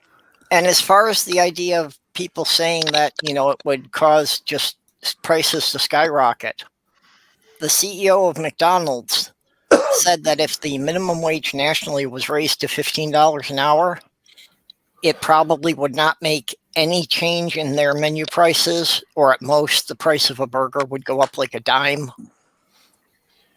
The prices are outrageous already. They are. They're fucking crazy. Swede can explain like the reason for it a lot better than I can, but like, my main reason for bringing up the fact that prices won't change very much is because these right wingers who promote this bad economic information, right, that promote this disinformation, right, they profit off of other people not being paid as much. Like, if you look at it, the rich get richer the more the poor stay poor. That's just like economically how this country operates in today's day and age. It's taking them so long to raise it to $15 an hour that by the time it gets here, the real wage will need to be $26 an hour.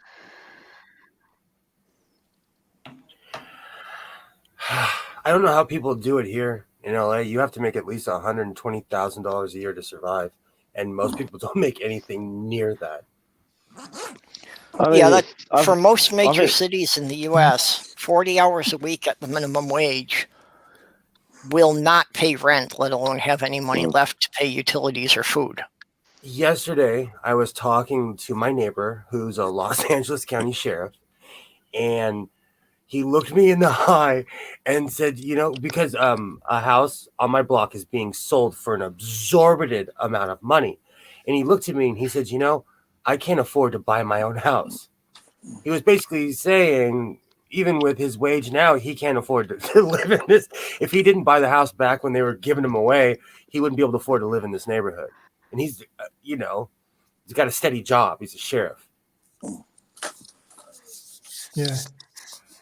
And what people don't take into account is the fact that even if you can afford an unexpected expense comes up, like our car just broke down, it's going to be $1,400 to fix it. Ugh. Who can afford that? And if you don't have a car, you can't get to work. And if you can't get to work, you can't afford to fix your car. Yeah, that's a terrible cycle. The Sloth Girl in purple, what broke on your car? Yeah, the car's in the shop right now. The mechanic called me just before we got on here. What did he say is wrong? Well, I pretty much knew it was one of the rear axle bearings had gone out again. And it seems that there's most likely the spindle's damaged. He'll probably have to replace the whole spindle and the axle bearing and the whole brake assembly. New brake drums. How much does it cost to run and maintain a car in the US? Depends on what kind of car you have and your knowledge of it. I have 2 Ford trucks that I work on and don't need a mechanic at all. I have a Ford Flex where if there's a check engine light on, I have to take it to the dealer because they're the only ones who know how to properly deal with my car. My car has roughly cost me $500 a year for the last 3 years for repairs. And that doesn't account like basic oil changes and stuff like that because that's routine. But for breakage and dysfunction, about $500 a year. So what Purple was saying, that would in California, that would be like $4,000 to $5,000 worth of work. Then they would also charge, so that would probably be like $5-6 grand total. What Perp just said out here. So for $1,400, that's a great price. Certainly glad we live where we do. Yeah, well, it's all relative. That's crazy. $1,400 is also assuming that he can get used parts from a junkyard. That's not new parts. What are they getting for labor, Will?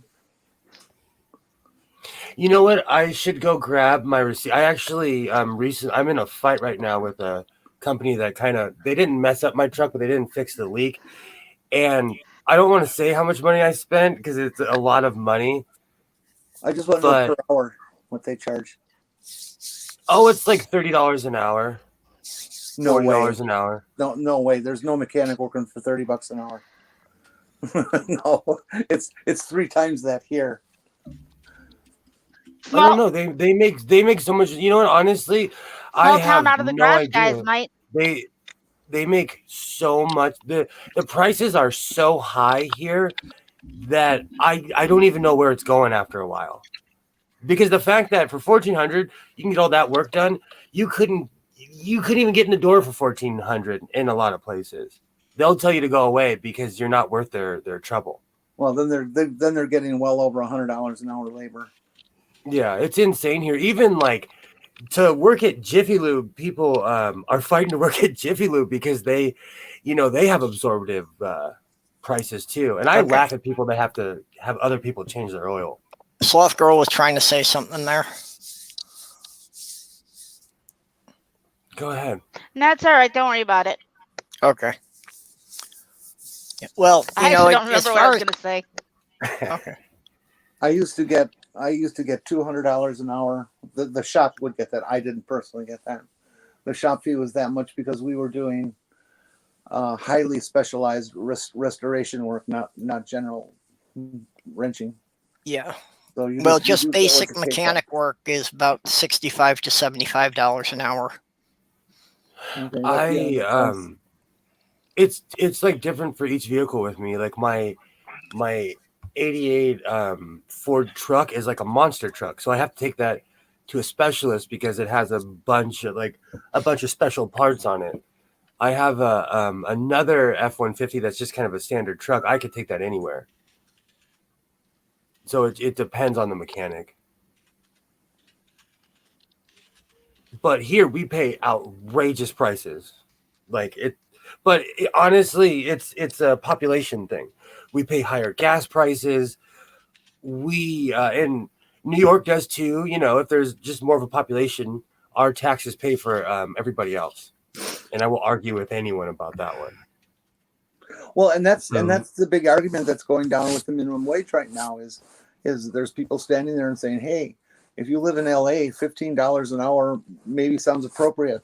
But if you live in buttfuck Iowa, $15 an hour is way more than it takes to live the kind of life that you have in California. In California, they would need to get paid $45 an hour. Yeah, Well, and that's to live in an apartment. Rent here for a one-bedroom place is $400. Yeah, So, and that's part of the problem is that we can't really set a national standard because it's not just that's different in every state. It's that a rural county is going to be a lot cheaper than living in any major city. Yeah, because rent here is $1,400 to $2,000 a month, and that's apartments. Hey, I'm gonna head out pretty soon because I'm just really feeling dog shit right now. So okay, I hope you're feeling better tomorrow. Yeah, I'll stay for like 5 more minutes, and then I'm gonna bounce. I'm gonna run to the sewing room real quick. Well, I know you said you need to get a rest before stuff this evening. Yeah. But I'll stay for like a little bit longer. Talking is helping me distract from everything I'm feeling. Yeah. Did I close my door? I don't think I closed my door. Hold on.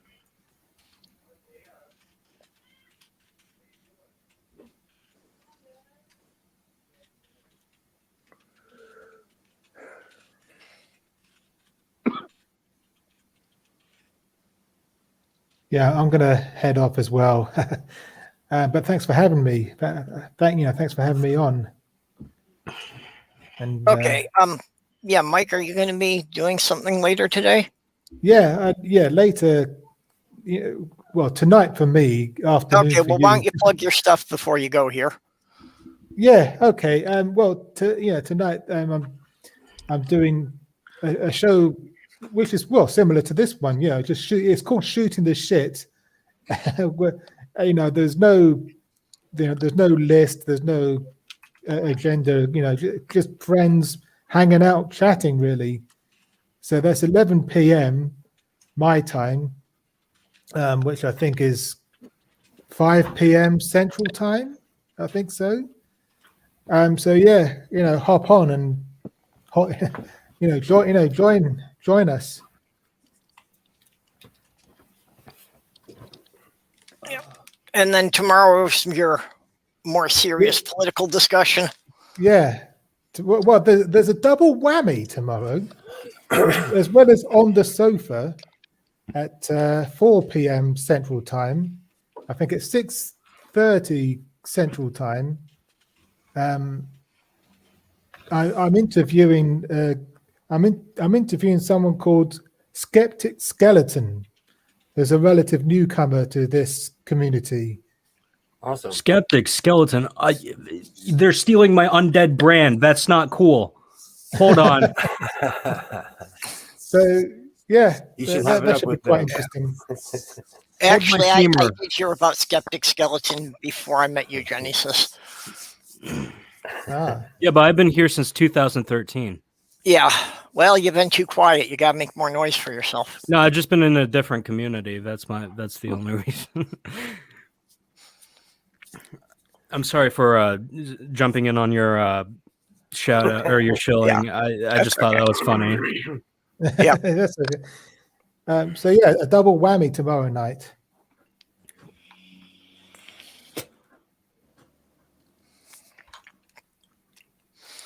So see you there.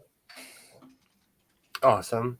Am I subscribed to you? I think I am, but I have to double check because there's so many people in this community, and I never know if I'm subscribed to them or not. Is today Mario Day? What? Sorry. Could you put your channel in the private chat? Just so I can check you out. I've seen one of your streams before. I just don't remember if I subscribed. Okay, let's see if I. Oh.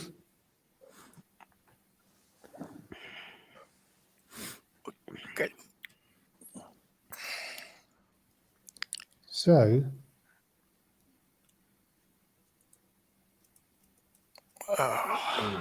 yeah, Let's see. there you go. Thank you. You're welcome. I'll subscribe to you on both of my channels. Oh, sweet. Sweet. Ah, thanks. Cool. I'm now subscribed on both channels. I'm looking forward to seeing your content. Yeah. Cheers. Okay. I'm off. I'll see. Well, I'll see you later. Yep. We'll catch you a little later. Bye. Great talking to you. Likewise. Whenever I wave, my hand turns into a blur. Yeah, it's 2:31, so I'm also gonna head out. Okay. You got anything you want to chill out? I got a few things. I'll keep it quick though. Hi, I'm Genesis Undead. You can find me on the Genesis Undead channel where I do random shit. I have a new series out now, just one episode so far, called Nightmare News Now, where I just talk about how we're all fucked and my nihilism is only getting worse as I get older. Yeah, I also do a stream called The Hotel Lobby. It happens whenever I'm on a stream and it ends and other people want to talk about shit. Usually it happens Tuesdays, Thursdays, and Saturdays, but pretty soon it's only going to be on Saturdays because I have school coming up. And you can also find me on Nat One Heroes. It's a Dungeons and Dragons role-playing group where we're telling an awesome story. So far, it's hilarious. I genuinely think that anyone who checks it out will find at least one thing they like about it. It stars me, it stars Mikey Famine, it stars Aisla, and it's DM'd by Jonathan Dishonest Abe. So if you like those people, if you like me, come subscribe. We have our session 0 out, so you can check that out. And yeah, that's pretty much all I got. Thank you guys for letting me on the stream. I'm not feeling it right now. I'm sorry. Usually I stay on for a little bit longer, but I've been getting sick. No, you're under no obligation. Yeah. Appreciate you coming in. Oh yeah, no worries. Thank you. All right. Bye. Bye. See you later. See ya. Okay. Oh, there was another topic. There was something else I was going to bring up, but I completely forgot. Kevin Chaos says he thought you were grabbing a comb. I need one for my hair. It's getting long. It's time to cut my hair again. Oh, I can't. Well, remember. as long as they don't join together, you're fine, right?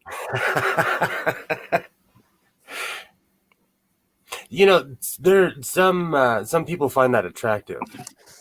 When I'm older, I hope. You're muted, Jenny.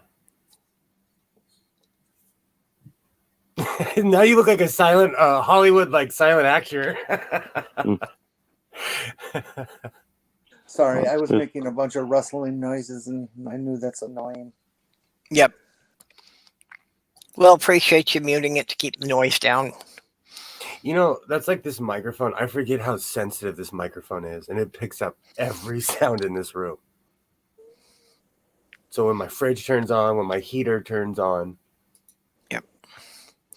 Oh, and yes, for the people who had just been chilling, if anybody's looking for them, I am, updating the description for the stream as we go.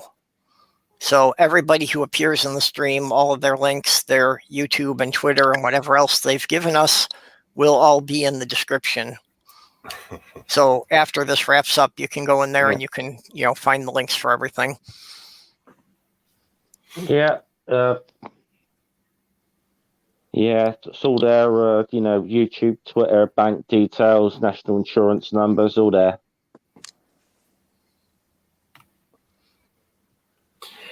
I'm trying to remember what tomorrow... How many flags have given their life for Will's background?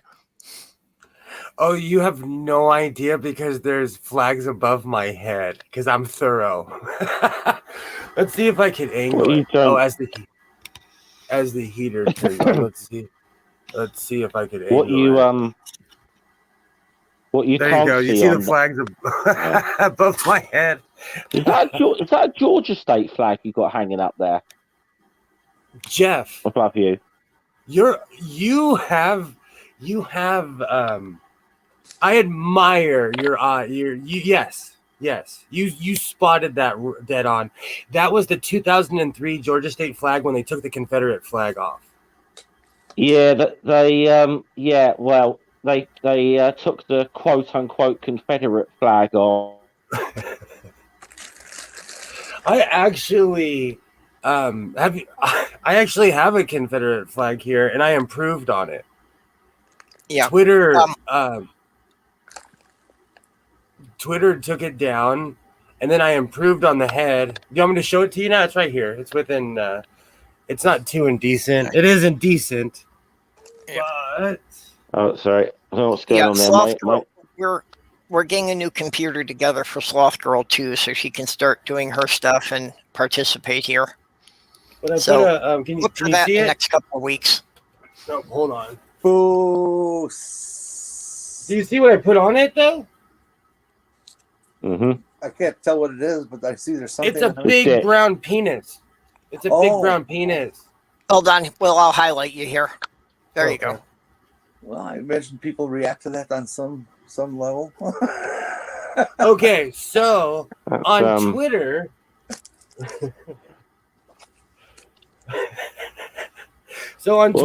usually, what's that? What does it? They say the South will rise Well, let's again. be real. It was built on. It was built on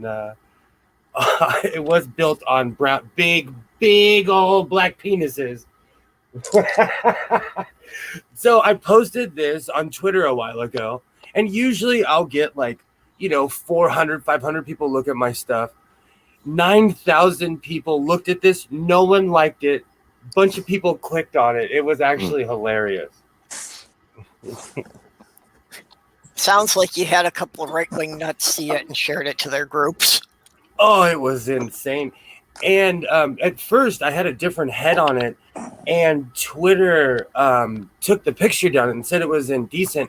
And I just put that more cartoony head on it, and they let it be on Twitter. It was actually hilarious. And that was. Oh, guys, I'm gonna drop out for a couple of minutes. I'll try and come back in about 5 minutes. Something's going on with my internet at the moment. So, okay, so I'll be back shortly. Okay, will that be in your merch store? Absolutely. If I start getting demands, that was a 5-minute craft. If I start, I did that towards the end of Trump's presidency for a reaction, and it got one big time.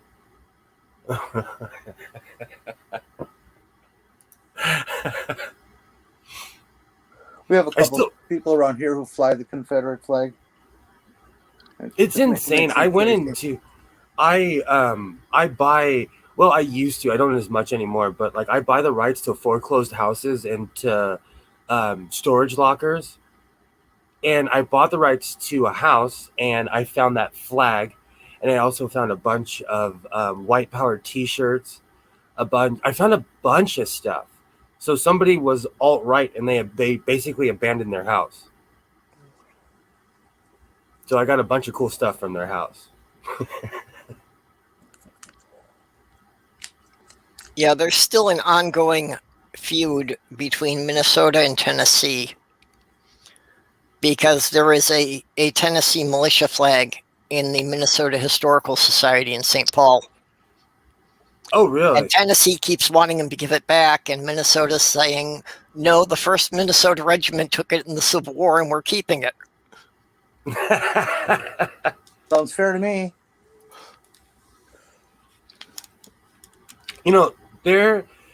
I want to, it's one of those, I think it was during the Civil War, there was a group of Mormons that marched all the way from Utah down to the Mexico border, and they basically saved California. Oh, thank you, grumpy old dude. And there's a statue in the middle of LA that honors these people, and I feel like more attention should be brought to it because this regiment of Mormons saved California. And they didn't from the Mexican army, the Spaniards. Sorry, the Mexican army, the Spaniards, who were basically trying to reclaim California because America was busy. Yeah. which actually was smart on their part, you know. Yeah, well, to be fair, it wasn't like, Nevada, Arizona, the southern third of California, and a good section of Texas used to be Mexico.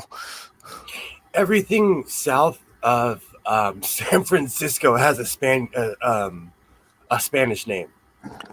Yeah. It's kind of one of those things, like in every major city, there's a Lincoln Boulevard, Washington Boulevard, you know.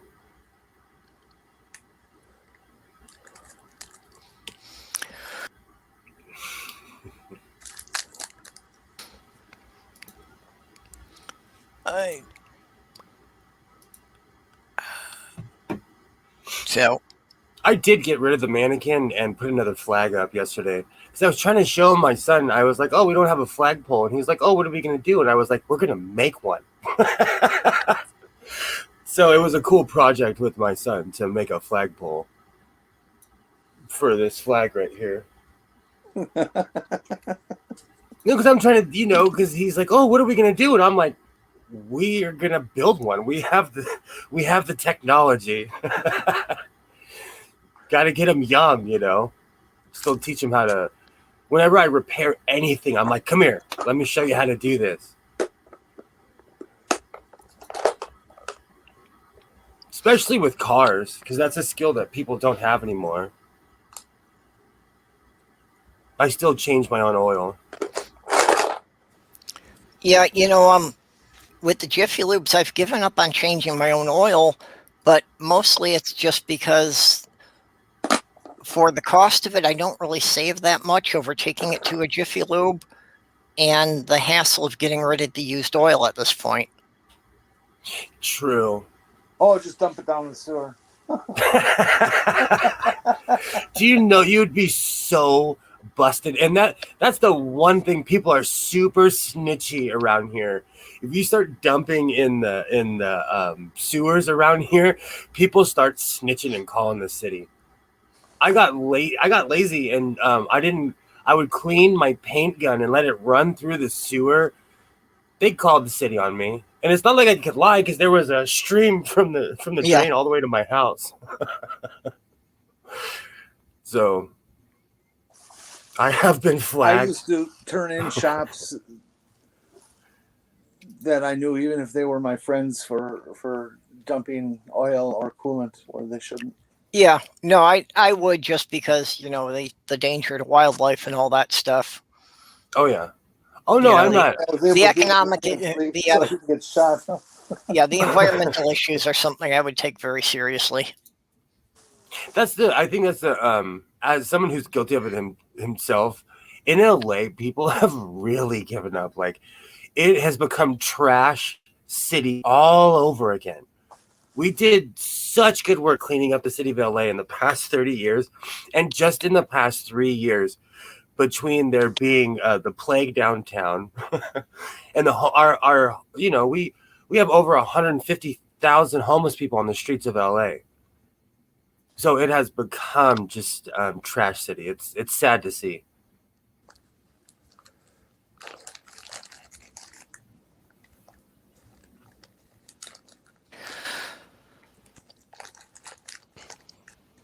Sorry, just trying to get the stuff typed in here as we go. But I'm trying not to go off too much about the day. As President Sewing says, clean up your city. And, all that stuff, and until Soft Girl gets her own channel started, I get to use all of her memes.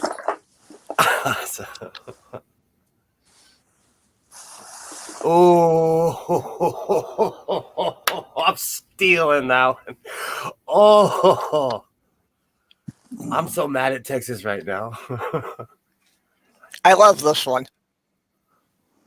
Oh, that's awesome. Oh, Oh, God. that's awesome. Wait, are those screwdriver bits? Yes. Yes. Oh, that's awesome. Yeah, it's a holder for all your screwdriver I bits. love it. I absolutely love it. I want one. Those would sell like crazy. I have been flagged for years, Greg Hartwig. ADHD. Yeah, that's the last thing you want is a tattoo artist with ADHD. Yeah. I would get a tattoo like that, but I don't have the patience to sit there that long.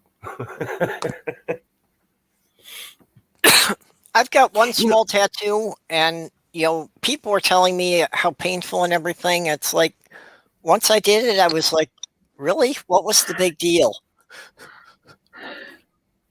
I'm so glad No, I got it talked Depends out on of where. it. Yeah, it's not that big. It's only like 1.5 by 2 inches or so, but Have them tattoo on a mustache sometime. See how that feels. Ouch. I actually knew a woman who had tattooed eyebrows, and she was in her 60s, and you can tell. I was wondering about that because that had actually gotten to be a big thing for a while. It was really trendy, but I was wondering how that would age. She always looked angry. And she was the sweetest.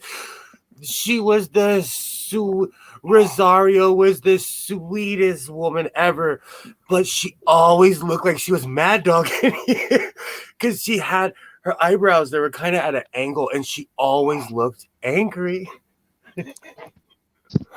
Oh, she was a great woman. Yeah. Well, I also saw one that they had put them on way too high, so the person looked permanently surprised. Oh, there's a very famous jail mugshot of a woman who basically it's just like it's like 2 lines she got tattooed on her face. It's so sad. It is so sad. That's unfortunately not uncommon when you start plucking them. Most people get them thinned out, much It's thinner. insane. They're too big and bushy, and when you start plucking, the regrowth, it's not that hard to make a mistake and pluck something too far in to the body of the brow, and so they get smaller and smaller and smaller as you get older, and then that's when the crayon comes out, and there's eventually, everybody who's got brows and doing makeup uses a crayon or a pencil, an eyebrow pencil on their brow to fill in the coloration, so you have something consistent for your brow. But as you pluck more, the more crayon you need, and eventually the crayon outnumbers the brow, and you get these clown looks that are just. I have this it's a real delicate operation to make sure I just get the right one, but I have this one hair on my eyebrows that every so often I've got to pluck. For some reason, it just grows ridiculously longer than any other hair. It's just like this one hair. Yeah, it's long enough. It's long enough to be on my head, not my blooming eyebrow. But it's still, you've got to be really careful to make sure you get the right one. It's so. I need a definition for this. What's microblading? Okay, so what microblading is? I just watched a video on this. Because the kids they know what's up. It's basically they get lines in their eyebrows, but it's permanently scar. They put scar tissue there. So it's permanently putting scars on your eyebrow, basically. So you have a design on your eyebrow.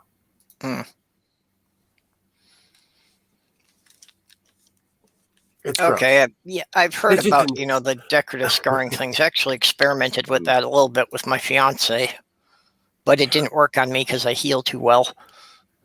My face miraculously heals. I actually when I was younger, I tried to shave lines in my eyebrows, and I shaved half my eyebrow. So there's a very famous school picture where my mom pulls it out to laugh at me every once in a while to remind me of the dumb shit kids do. Oh yeah, around I'm going to do with my brows. I go to a professional and have them threaded by somebody who knows what they're doing. It's much safer. It's so much safer. I learned, it was exactly like, I still have the scars from the first time I shaved my legs. Still to this day, you learn. And no, I don't shave my legs anymore. Oh, you wear opaque tights? No, I played football, and the tape had ripped half of the skin off my leg, so I figured I was going to finish the job, and I hurt myself. I was like 14, 15. I had no idea what I was doing. I feel so sorry for people who have to shave their legs. It's such a chore. I wouldn't do it now. I'm too impatient for all that. We'll just use the foam creamy stuff. What Nair or whatever it's called. Well, I didn't find shaving legs to be all that difficult. The difficult part was, the feet and the ankles, where you got the bones sticking out. It's hard to shave that without nicking things. I have bone spurs as well. I played sports. Well, not bone spurs, it just, all the bumps around the ankle. I played a lot of sports in junior high and high school. And I stopped shaving my legs when I was out of high school. And they always say, "Oh, it was for sports." I just like the way it felt. It felt great. Shave your legs, shave your legs, and go in a jacuzzi. It's an amazing experience. To be honest, the sports I played like I played rugby or whatever. I got the feeling that shaving my legs would have just been like putting a fucking target on my back on me. Yeah. Well, that goes back to what we were talking about earlier about in the men's locker room. If you don't fit what you think is macho. Well, it was also the socks we were wearing, and I'm gonna be real.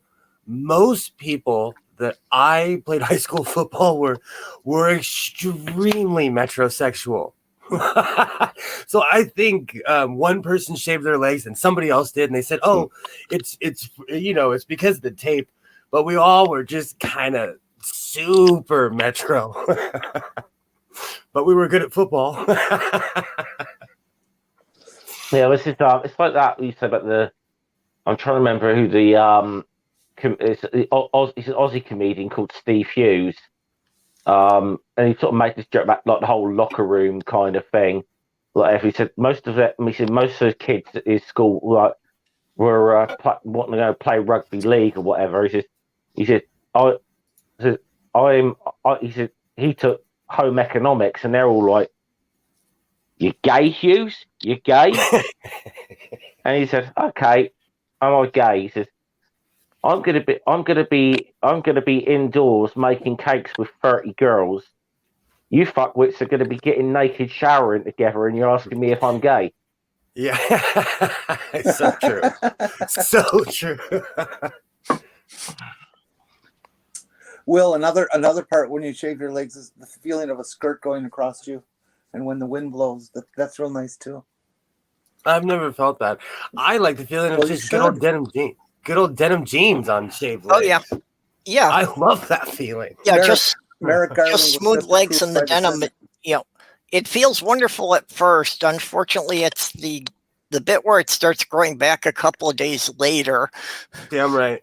And then it's like the fabric is catching on everything. Exactly. That's one of the reasons why I don't shave my legs, because I don't. It's the upkeep. I'm too manly for all that. I don't want to have to shave my legs. Yeah, you have to be pretty committed to doing it several times a week. Even shaving my head, it's less effort. You're too manly for that. Why is this particular thing shaving legs? Why is that? Okay. You know what? I will let you correct me on this one. I'm too lazy to shave my legs. back when I cared, I would shave my legs every 2 days, and I do miss it. I just don't have the time for upkeep. That's the honest truth. I don't have the time for. I don't care that much anymore. I don't care at all. My mother actually told me my ex would leave me if I had body hair. Wow. So that's why you aspired to become a Sasquatch? Well, that's misogynist. I mean, that's just wrong. Yeah. I don't like I said, I shaved my legs. It was more of a feeling thing. And it was because I played sports. It was easier to get socks off and on. Less you didn't get the tape didn't stick and rip the hair off my legs. Yeah. So it was, but after a while it was just upkeep. And as I got older, that's the same. no one cared. I like the sensation, but the constant upkeep, I don't have time for it. It just takes too long in the shower. That's like I have shaving my head and my face down to a science. Like I could, without cutting myself, I can do it in less than like a couple minutes and be looking fresh. And that's something I really wonder about. Because I know how difficult it is to shave places you can't see. So how do you do the back of your head? I have a make mirror. sure that you always get it clean without cutting yourself. I have a mirror. I have a giant mirror because as I get older, I can't see anything, and I stand. Well, that in backward. itself throws me as trying to work in the double reflection thing, and getting it so you're not going the opposite direction where you're supposed to be going. That still throws me. I'm completely bald, where my cowlick was. So at the crown of the back of my head, I'm completely bald. So that's less place to shave. I only have to put shaving cream there because the hair does not grow at all. And I'm completely bald. You can kind of see it. I'm completely bald all the way up to here. So it's like I put shaving cream like basically on half of my head. Sloth girl, I'm wondering how would that person have responded if you demanded that they have no body hair as well?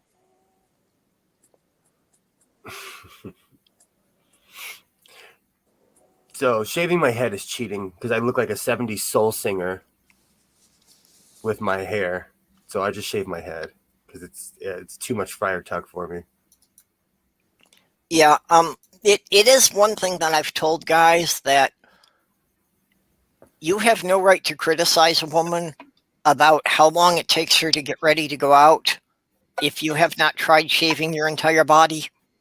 I have. That is a fucking time sink. It is. Because then you find places... You're going to be in the shower a couple hours to get that done. And I'm flexible, man. There's places I didn't know hair was possible. It was possible to grow hair. Let's put it this way.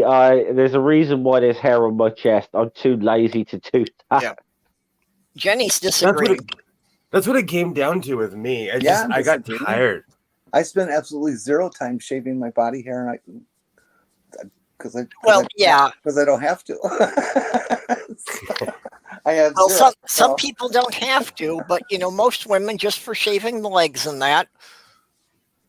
And a lot of it depends how flexible you are too. I mean, some people can reach the back of their thighs easier than others.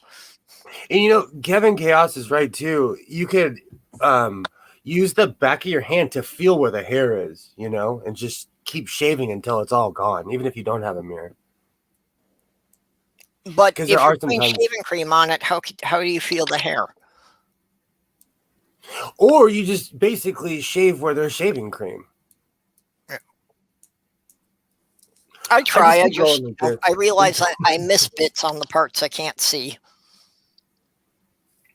It's not that, I've been doing it since like 1999, 1998. So now it's just like, something I can do. I'm sure it gets better with practice.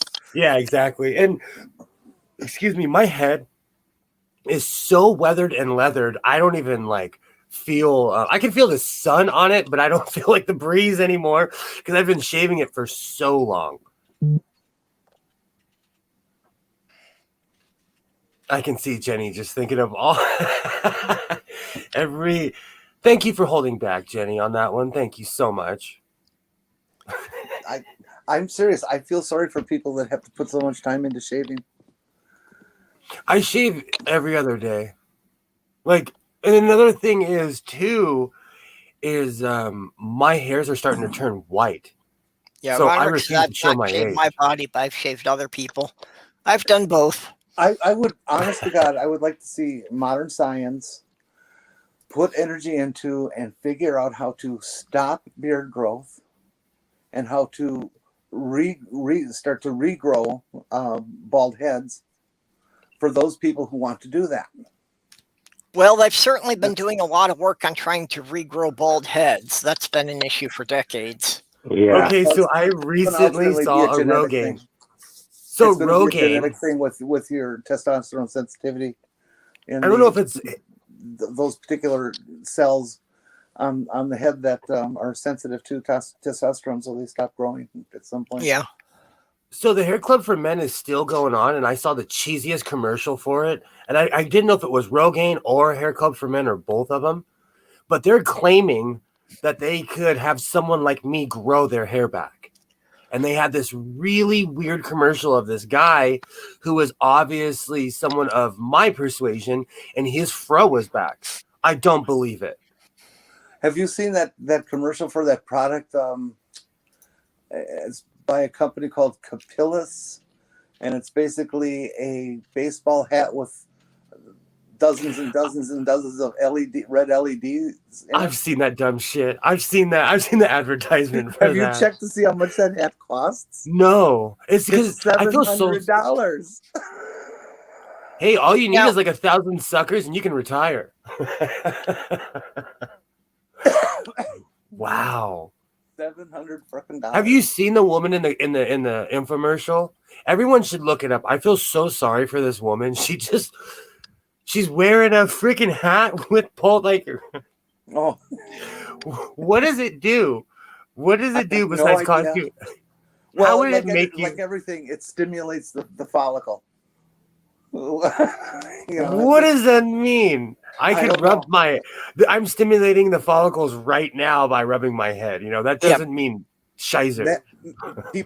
Men go bald because the testosterone affects those cells, those hair growing cells on the head, and it kills them. It doesn't. I don't know if it kills them. It tells them to stop growing hair, and they do. Yeah, it happens with age when men's testosterone levels start to drop.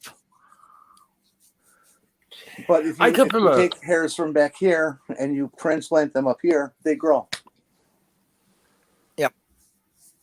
That's too much work. Just, let's make bald beautiful again. President Sowings.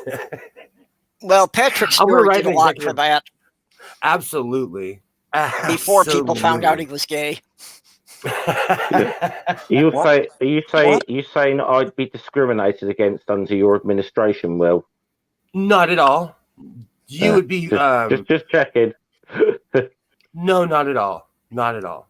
People might look at you. I was just worried I'd have. No. I was just worried I'd have to be a compulsory donor or something. No.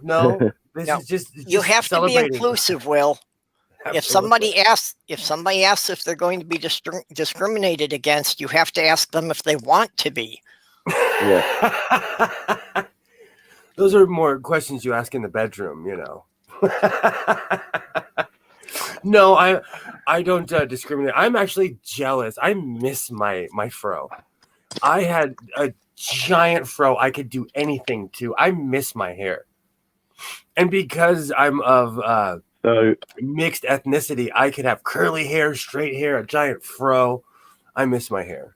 So, as those sort of conversations are supposed to be private, you're just saying it was wrong of me to ask Ken Ham on Twitter the other day whether he had a persecution fetish or not.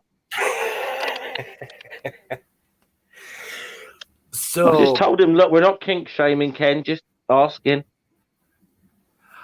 I was looking for a Bill Nye quote when he was talking to him, and I was for it because I'm looking for something that I could download and rip off the internet and put in a video I'm making. I watched the Answers in Genesis Ark Encounter when Bill Nye went to. Oh, I might start. That's a beautiful hashtag. Ken Ham let's is get that insane. trending. I like that. Yeah, I mean, I also remember that debate that happened about 5 or 6 years ago between the two of them, which I kind of, okay, it's not, Bill Nye very much held his own in that, but the whole thing just ended up being a blooming fundraiser for Answers in Genesis. I don't think it should have taken place. At all. Well, and I agree. Originally it was going to be Aaron Ra debating him.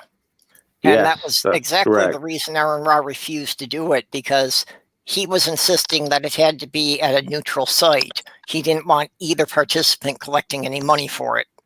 Yeah. And that was another thing. People were walking up to Bill Nye asking him questions, so it was an advertisement for this crazy this is the way, that's the booming, and it ended up being a real godsend for Ken Ham, really, because, no disrespect to Aaron, but Bill Nye as a name, let's be honest, is much more of a well-known household name than Aaron is. Yeah. Bill Nye was on TV every time I would come home from junior high and high school. Bill Nye was on television. While everybody's saying how much Ken Ham got out of this, it actually did do a lot for the atheist side as well. And among other things, go back and look at Holy Kool-Aid, because he said that debate is what made him an atheist and made him really start questioning everything about the evolution story, everything about the creation story. I'll be right back. Oh, wow. So, yeah, we would not have Holy Kool-Aid if it was not for that debate. So, then you have to wonder how many other people have that kind of effect on. We also probably wouldn't have the Ark Encounter. I think that place is so useless. It is such a waste of taxpayer money. It's Yeah, I don't see how they ever justified tax money going for that. I mean, if somebody wanted to build it with private money, there's nothing you could do about that. Let them go ahead. And I know about the dogma, but we have the Natural History Museum here in Los Angeles. Every school kid that has ever gone to school, even in the outlying districts, has gone there. Oh, thank you. So it needs to be something that's more inclusive for everybody than just bottlenecking people into a certain sect of a religion.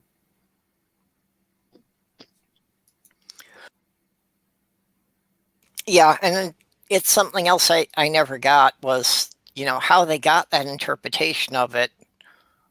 Because, even I was brought up in the Catholic Church and even had to go to the, the religion classes. Me too. But even the Catholic Church didn't have an issue with evolution. What I was taught in the Catholic Church was basically the idea that, God set all these processes up, and now this is how it's running according to his plan. Absolutely. And even right now at the Vatican, they have their own observatory. So they're looking up in the they're mapping the stars with everybody else. Well, that traditionally it was really always the priests that were doing the astronomy. Mm-hmm. I saw this really crazy documentary. I was like, wow, that's really forward for the Vatican. That's really, well, I still think and that's why there are so many passages in the Bible, that talk about these stars in the heavens, or, events being prophesied by shooting stars and things like that, because they were watching all that and they were figuring out how these things were moving. And they were realizing the ones that moved in regular patterns and the ones that were random events. Exactly. I am a junior super. I have 3 telescopes astronomer. And even with my layman's eye and my iPad, I used to cheat to see where certain, you can watch things go into orbit. The planets are aligned, and when I say that, they're aligned to where it looks like they're in a straight line to us. It's awesome right now, you know. So why not the Catholic Church join in too? I just like it that they're not just as archaic as evangelical Christians or young Earth creationists that insist on certain things. They're growing. I think the Catholic Church is horrible. They're a disgusting institution, and they should sell all their art or give it back to the people who they stole it from. See, the thing there is, but they're forward. Really, you know, you look at young Earth creation. They're not. I mean, they're not really defending the existence of a god or anything. They are defending their mythology. Is all they're doing. Absolutely. That is all it is a defense of. It just scares me, Jeff. If you prove me wrong, like I want you to prove me wrong. If I'm wrong about something, I'm going to say, "Hey, wow, you know, let's change that." It just scares me when people they want to die on that hill. You know? Yeah.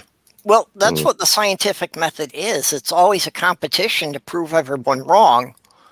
And stuff only gets accepted as the general consensus, you know, if 100 people have tried to prove it wrong and it still stands. I'm seriously thinking about going to the Grand Canyon this summer and taking my son there and going on the Young Earth Creationist tour. But I think they'd kick Isaiah and I out of there because we're mouthy. Yeah. Yeah, I wouldn't be very good at keeping quiet. I would come with notes too. I would come with notes. I would say, we'll like just one day. I'll just come out to America. We ought to just do like a big road trip to either the Ark Encounter or Dinosaur Adventureland in Alabama. You know. Oh, well, I don't know. They'd let us in. If they saw, would they let me in with my upside down crosses and my patches? And I have a Diablo patch on the back of this one. Would they let me in? There have been some people who have been banned from the Ark Encounter now, haven't they? Like there's been some well-known atheists. I don't think they let Aaron anywhere near it now. Yeah, I don't think he's allowed on the ground. Well, I went down to the protest at the Ark Encounter in 2019. That Lavender lady and I drove down for that. Did you? We didn't actually go into it because I wasn't going to give Ken Ham any of my money. There's this really good footage of Matt Dillahunty and Aaron Raw walking through it, and it's just Aaron rips he rips it a new one. It's the funniest thing. I've seen it. Yeah, I've seen that. Funniest thing. I think that's why they're not allowed back in there now, because they want the film to go around there and You need to go on Sci-Strike's channel and see when Sci-Strike and Sean toured the Ark Encounter. I think. I imagine that'd be hilarious. I've got to watch that. I imagine that'd be hilarious. Oh yeah, it was. I think I've seen that because when I first, became watching atheist content, Sci-Strike was like, one of those people that I would watch. So I think I've seen that. You know what? I do want to go there. Just to point and laugh. Yeah, well, it's like, they're reading all the signs and they're, discussing this, and Sean's just got that catchphrase. In other words, we made stuff up. Yeah. Because that's all they did. It's like, wherever there wasn't a specific Bible passage, they just filled in whatever shit they wanted to. And that's my beef with young Earth creationists. They just lie. They've taken over the Grand Canyon. They have taken over the Grand because they have money. And so they do these really weird research programs, and they have mile-long research papers, which is all bullshit. It's all. Well, I would like to see the Grand Canyon, but I would want to go with someone who's a paleontologist or a geologist. Before he passed, Bill Ludlow gave some very famous tours. Very famous tours. Yeah, I was watching those right up to the day he died. Yeah, because obviously he volunteered at the Natural Mystery Museum out there as well, didn't he? Yep. And on his channel, he went on a young Earth creationist tour. He's the one who basically gave me the idea. Was that the one that Eric Hovind was involved in? I think so, because like I said, they've gone down to the Grand Canyon, and these people have money, so they're able to buy property and take over old ranger stations. You know, it's not these guys are not. They're not playing. These young Earth creationists, they're coming to erase geology to fit their crappy mythology. Sorry. Steve Bauman also went to the Grand Canyon on his honeymoon, so he did a couple of really good videos on it too. Yeah, because I remember there was something about that involving Eric Hovind, because you mentioned Bill Ludlow. Eric Hovind, with one of his buddies, actually went to the very museum that Bill volunteered at. Bill wasn't there that day, and they were filming in there, going around for everything, saying not true, not true, not true, not true. I've seen that. I've seen that footage as well. They're idiots. Dickheads. I mean, I mean, a lot of people sort of like feel a bit sorry for Eric Hovind. I mean, I guess I think Kent was a bit of a dick as a father, but Eric's just as much of a grifter as his old man. I'm not going to have too much sympathy for him. If he didn't turn into a weird version of his father, I'd feel sorry for him. But he's just the There's same. Nothing weird about it. He literally parrots him word for word. Ugh. Ken Hovind, that's Mr. Dinosaur Land, right? Yeah. He look, and I'm going to say this. President Sewing is endorsing this, and only me.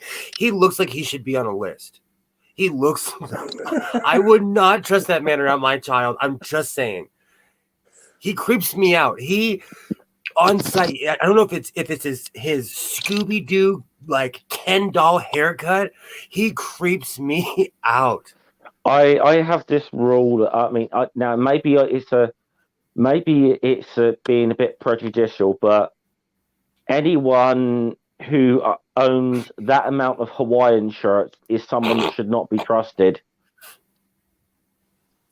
I don't know why, but I just feel that that's a rule of thumb. Anyone who owns that many Hawaiian shirts, there's something wrong with them. Oh, you almost killed me. I don't think that's kind to say. There's not something wrong with him. He's just covering for his actual desire to wear women's clothes because they're bright and colorful. Oh, he creeps me out. And I'm not putting that down either. That's just probably what he's doing inside. The scariest one is that you see the picture of the photograph of Kent Hovind and Matt Powell wearing identical Hawaiian shirts. Well, that is creepy. All you have to do is put braziers above that, and it looks like something I watch when I get bored and lonely. I've seen that picture as well too. I've seen that picture too. He creeps me out. Ken Hovind creeps me out. And there was a like I don't want to say what country. There was a kid from like Portugal or something. He came all the way from Europe just to go to Dinosaur Land. If they didn't have sex, that kid has wasted his life. He was so excited to see Ken Hovind. Yeah, and they call it Dinosaur Land, but there are something like only a dozen dinosaur images in the whole place. Yeah. You know, and most of them are like flat plywood cutouts. Yeah, they haven't even got any like decent model dinosaurs there, you know. So not even any effort. Well, they have a bunch of stuffed chickens. Yeah. Oh, wait, that's evolution. I'm sorry. Cancel that. They don't have that. And another thing, and this is, you know, I'm a late comer because I just don't pay attention to that man. I'm telling you, I don't watch his material. I watch Little Light Studios, and I can't stomach Ken Hovind. But who gave him? Who gave him the? This is the nectar of the gods. But besides it being self-given, who gave him the authority? Or is it just his fame from being an idiot? Is it just internet fame? Well, he's been around probably before the internet, you know. No, I know. I'm just saying, like, why? I mean, really, because I think he was at his height of it, his career, probably in the 90s, I suppose. But he's been around for a while, even then. So is that in evangelical circles, or yeah? Because I don't come from a place where evangelicals are popular. They hide here. And they can because we have such a big population. Very much so, because the original, because he had an original like dinosaur adventure land, I think, which was in Florida somewhere, which is the one that I think he kind of lost out to his son when that all went, when that whole thing went sideways, when Kent went to prison. And does he pretty much? Does he? Oh, sorry, Jeff. Wait a minute. This guy was in prison? Oh yeah. Oh yeah, they got him for tax evasion.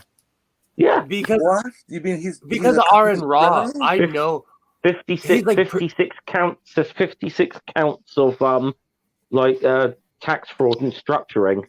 Oh no, he's a liar. That can't possibly be true.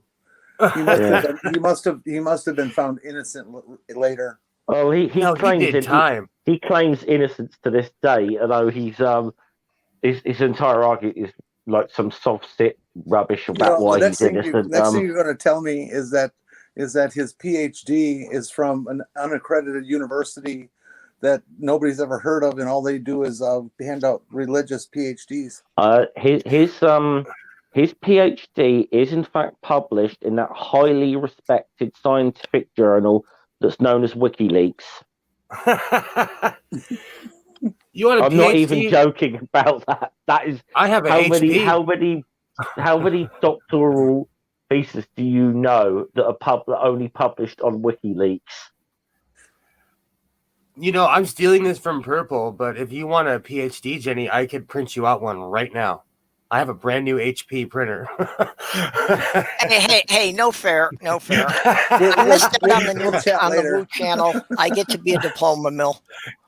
You send me $4,000. I'll wait 6 months so we can pretend you went to some classes, and I'll send you a diploma. They'll be every bit as good as Kent Hovind's.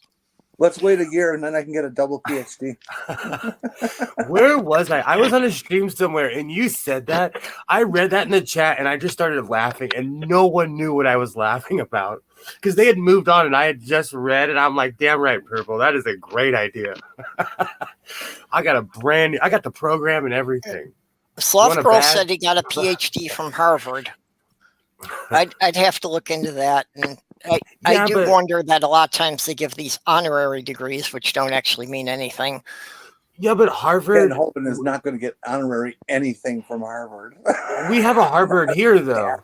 We have a Harvard. Yeah, we have Harvard Westlake. We have a Harvard here in LA. Like what? Maybe you get it from Harvard Beats, but that's what I'm saying. I didn't realize that the trailer park known as Patriot Bible College was an offshoot of Harvard University. Exactly. Yeah. Exactly. You know, it's. I lived in Hollywood. I don't believe anybody when they say, "I have all like." No, he's such a phony. He is such a phony. That's like in LA when people say they're record producers. That just that's code for they want to have sex with you, and they're hoping that you're impressed. Yikes.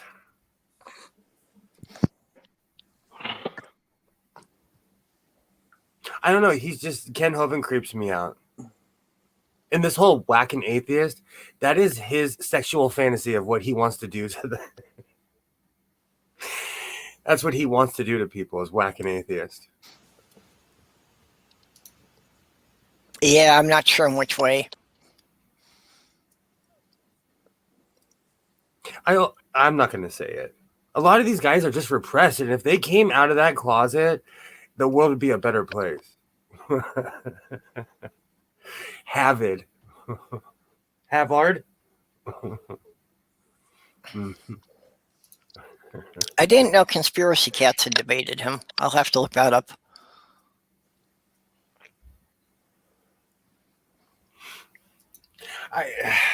A lot of these guys, I'm just like, how did they? Why are people paying attention to them? Is it people?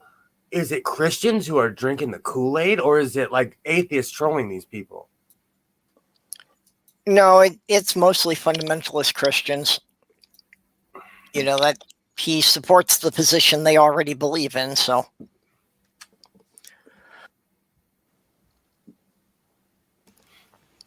I don't know. I'm one of those people. I don't like being. I don't know. It's Okay. For anybody who wants to look these things up later, I've got links in the description now for Bill Ludlow, Steve Ballman, and for Psystrake's Ark Encounter Tour. awesome. That's great footage of Bill Ludlow. It's a great YouTube channel. Yeah, I had so forgotten much. how long of a thing Psystrake had made out of the Ark Encounter. The playlist for it is actually 16 parts of about 15 minutes each. So that's like 4 hours for the whole tour. I've only seen like 15 minutes of it then. Awesome. Something new to watch. Yeah, I know I had watched the whole thing when he was posting it as weekly episodes. I just had forgotten how many parts there were. Hey, you guys, I'm going to get going here. Okay. We'll see you, Jenny. It's been real. I enjoy it. Yeah. Great talking to you. Kind of tired and want to go lay down. Okay. You go take a rest. I know you got stuff this evening. You got stuff you want to shill before you go? No, I got stuff this evening. What stuff? And Be Mindful's show. Oh, fuck. What time is that? 5 o'clock? I think about 7, 8 o'clock Central Time, something like that. Let's just say if there's an atheist doing a live stream and there's an empty seat, Jenny will be there. Okay, that sounds good. if I get enough sleep anyway. Oh, hi, Maya. Yeah. Hi, Maya. Oh, Hey, Maya. Okay. Take care, you guys. speaking of which, Jenny, if you are up and about tomorrow morning, you want to join my stream because I'm still like low on panelists. Oh, at that 6 a.m. thing? What's it be about? 6 No, it a.m. won't be. Central. It's 3:30 p.m. my time, so it's at 9:30 in the morning your time. Yeah, we're 6 hours off. Oh, from you. that's no big Yeah. deal. That's the problem I have is I can't deal with morning here, and you start morning 6 hours too early anyway. Well, let's leave that up to the chat. Chat, if I should go on his show, type a 1. No. Yeah. It's just most of the time I'm not even awake by the time you're doing your show. I'm actually doing what Kent Hovind's doing tomorrow. I'm whacking an atheist. Oh, what atheist? Silverman. Oh, that guy's refrigerator scum. That's a guy I don't know.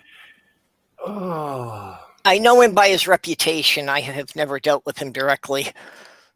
As somebody who is a tactile human being, it is easy to say anything on the internet. That man would run if he was confronted with his own words face to face.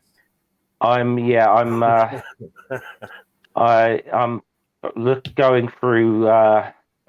going through some of the things he's tweeted out over the last few weeks, and because I think they might warrant a little discussion, shall we say?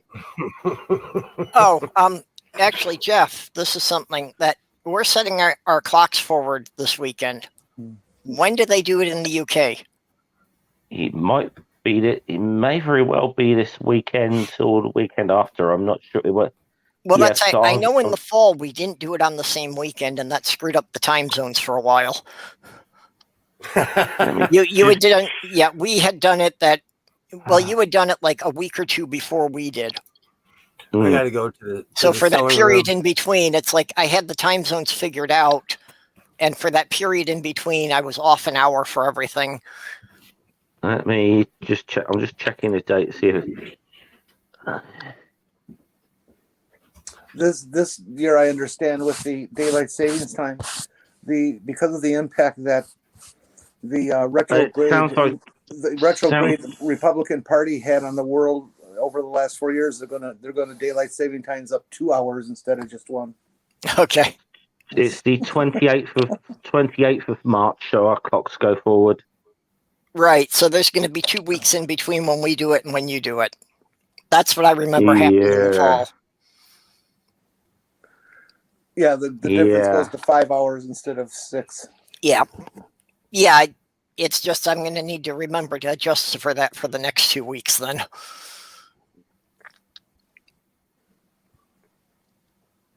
All right, now I'm getting out of here. Bye-bye. Okay. Bye-bye, Jane. Oh, yeah. Well, and we've been going 2.5 hours here. I think this might be a good time to wind down, actually, because it's been a really stressful week for me, so I'm just not as social as I normally would be.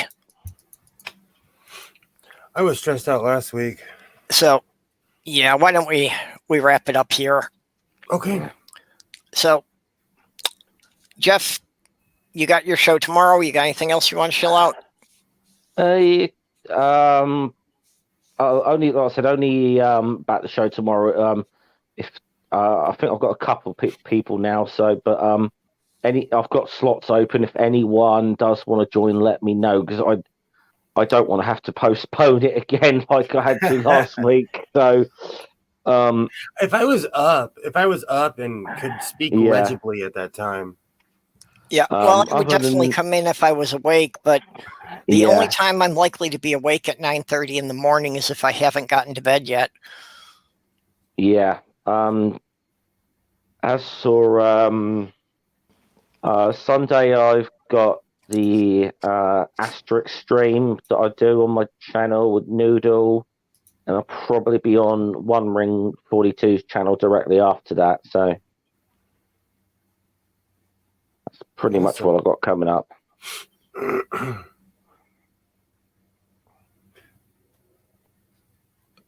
Ooh, I hear helicopters.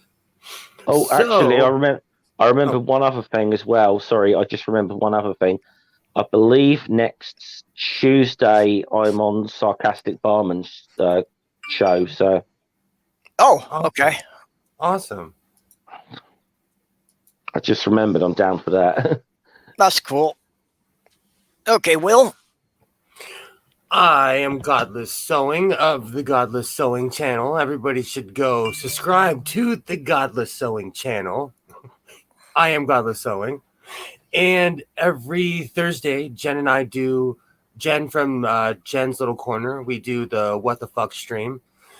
And this week's topic is gatekeeping in general. So, Purple hopefully will be there. Purple's always invited. Jeff as well, if you can't sleep. Come on down, 5 o'clock, 7 o'clock, West Coast time, 10 o'clock East Coast time. Be there, be square. 3 a.m. UK time. I'm going to steal that one too. We're the warm-up band for Purple's Midday Mid-America. So, works out perfectly. And as always, wear a mask and don't be a dick. Yep. Okay, and I'll be doing this again, tomorrow at midnight. So that's in 20 some hours here. I'm having trouble with the math, but then I'll be on B stream tonight at 7. And then be on with Will and Jen tomorrow. And be on with the Shills on Friday evening at 7. Awesome. So, okay. Well, thank you everybody for coming. And before we go, I need to thank my patrons, people who have decided to send me money to help us. I have a new patron, Von Rick. Awesome. And Junie the Apostate, Ox, Robert X, Mikey Famine, The Lavender Lady, and Greg Hartwick. And if you want to check what all those people are doing, their links also are in the description for the chat. So I appreciate that people are helping me out here. I don't think I'm ever going to make any money on YouTube, but at least I'm not having to put money out of pocket, and they're paying for things like the StreamYards. So thank you all, and we will catch you all later. Bye-bye. See you later.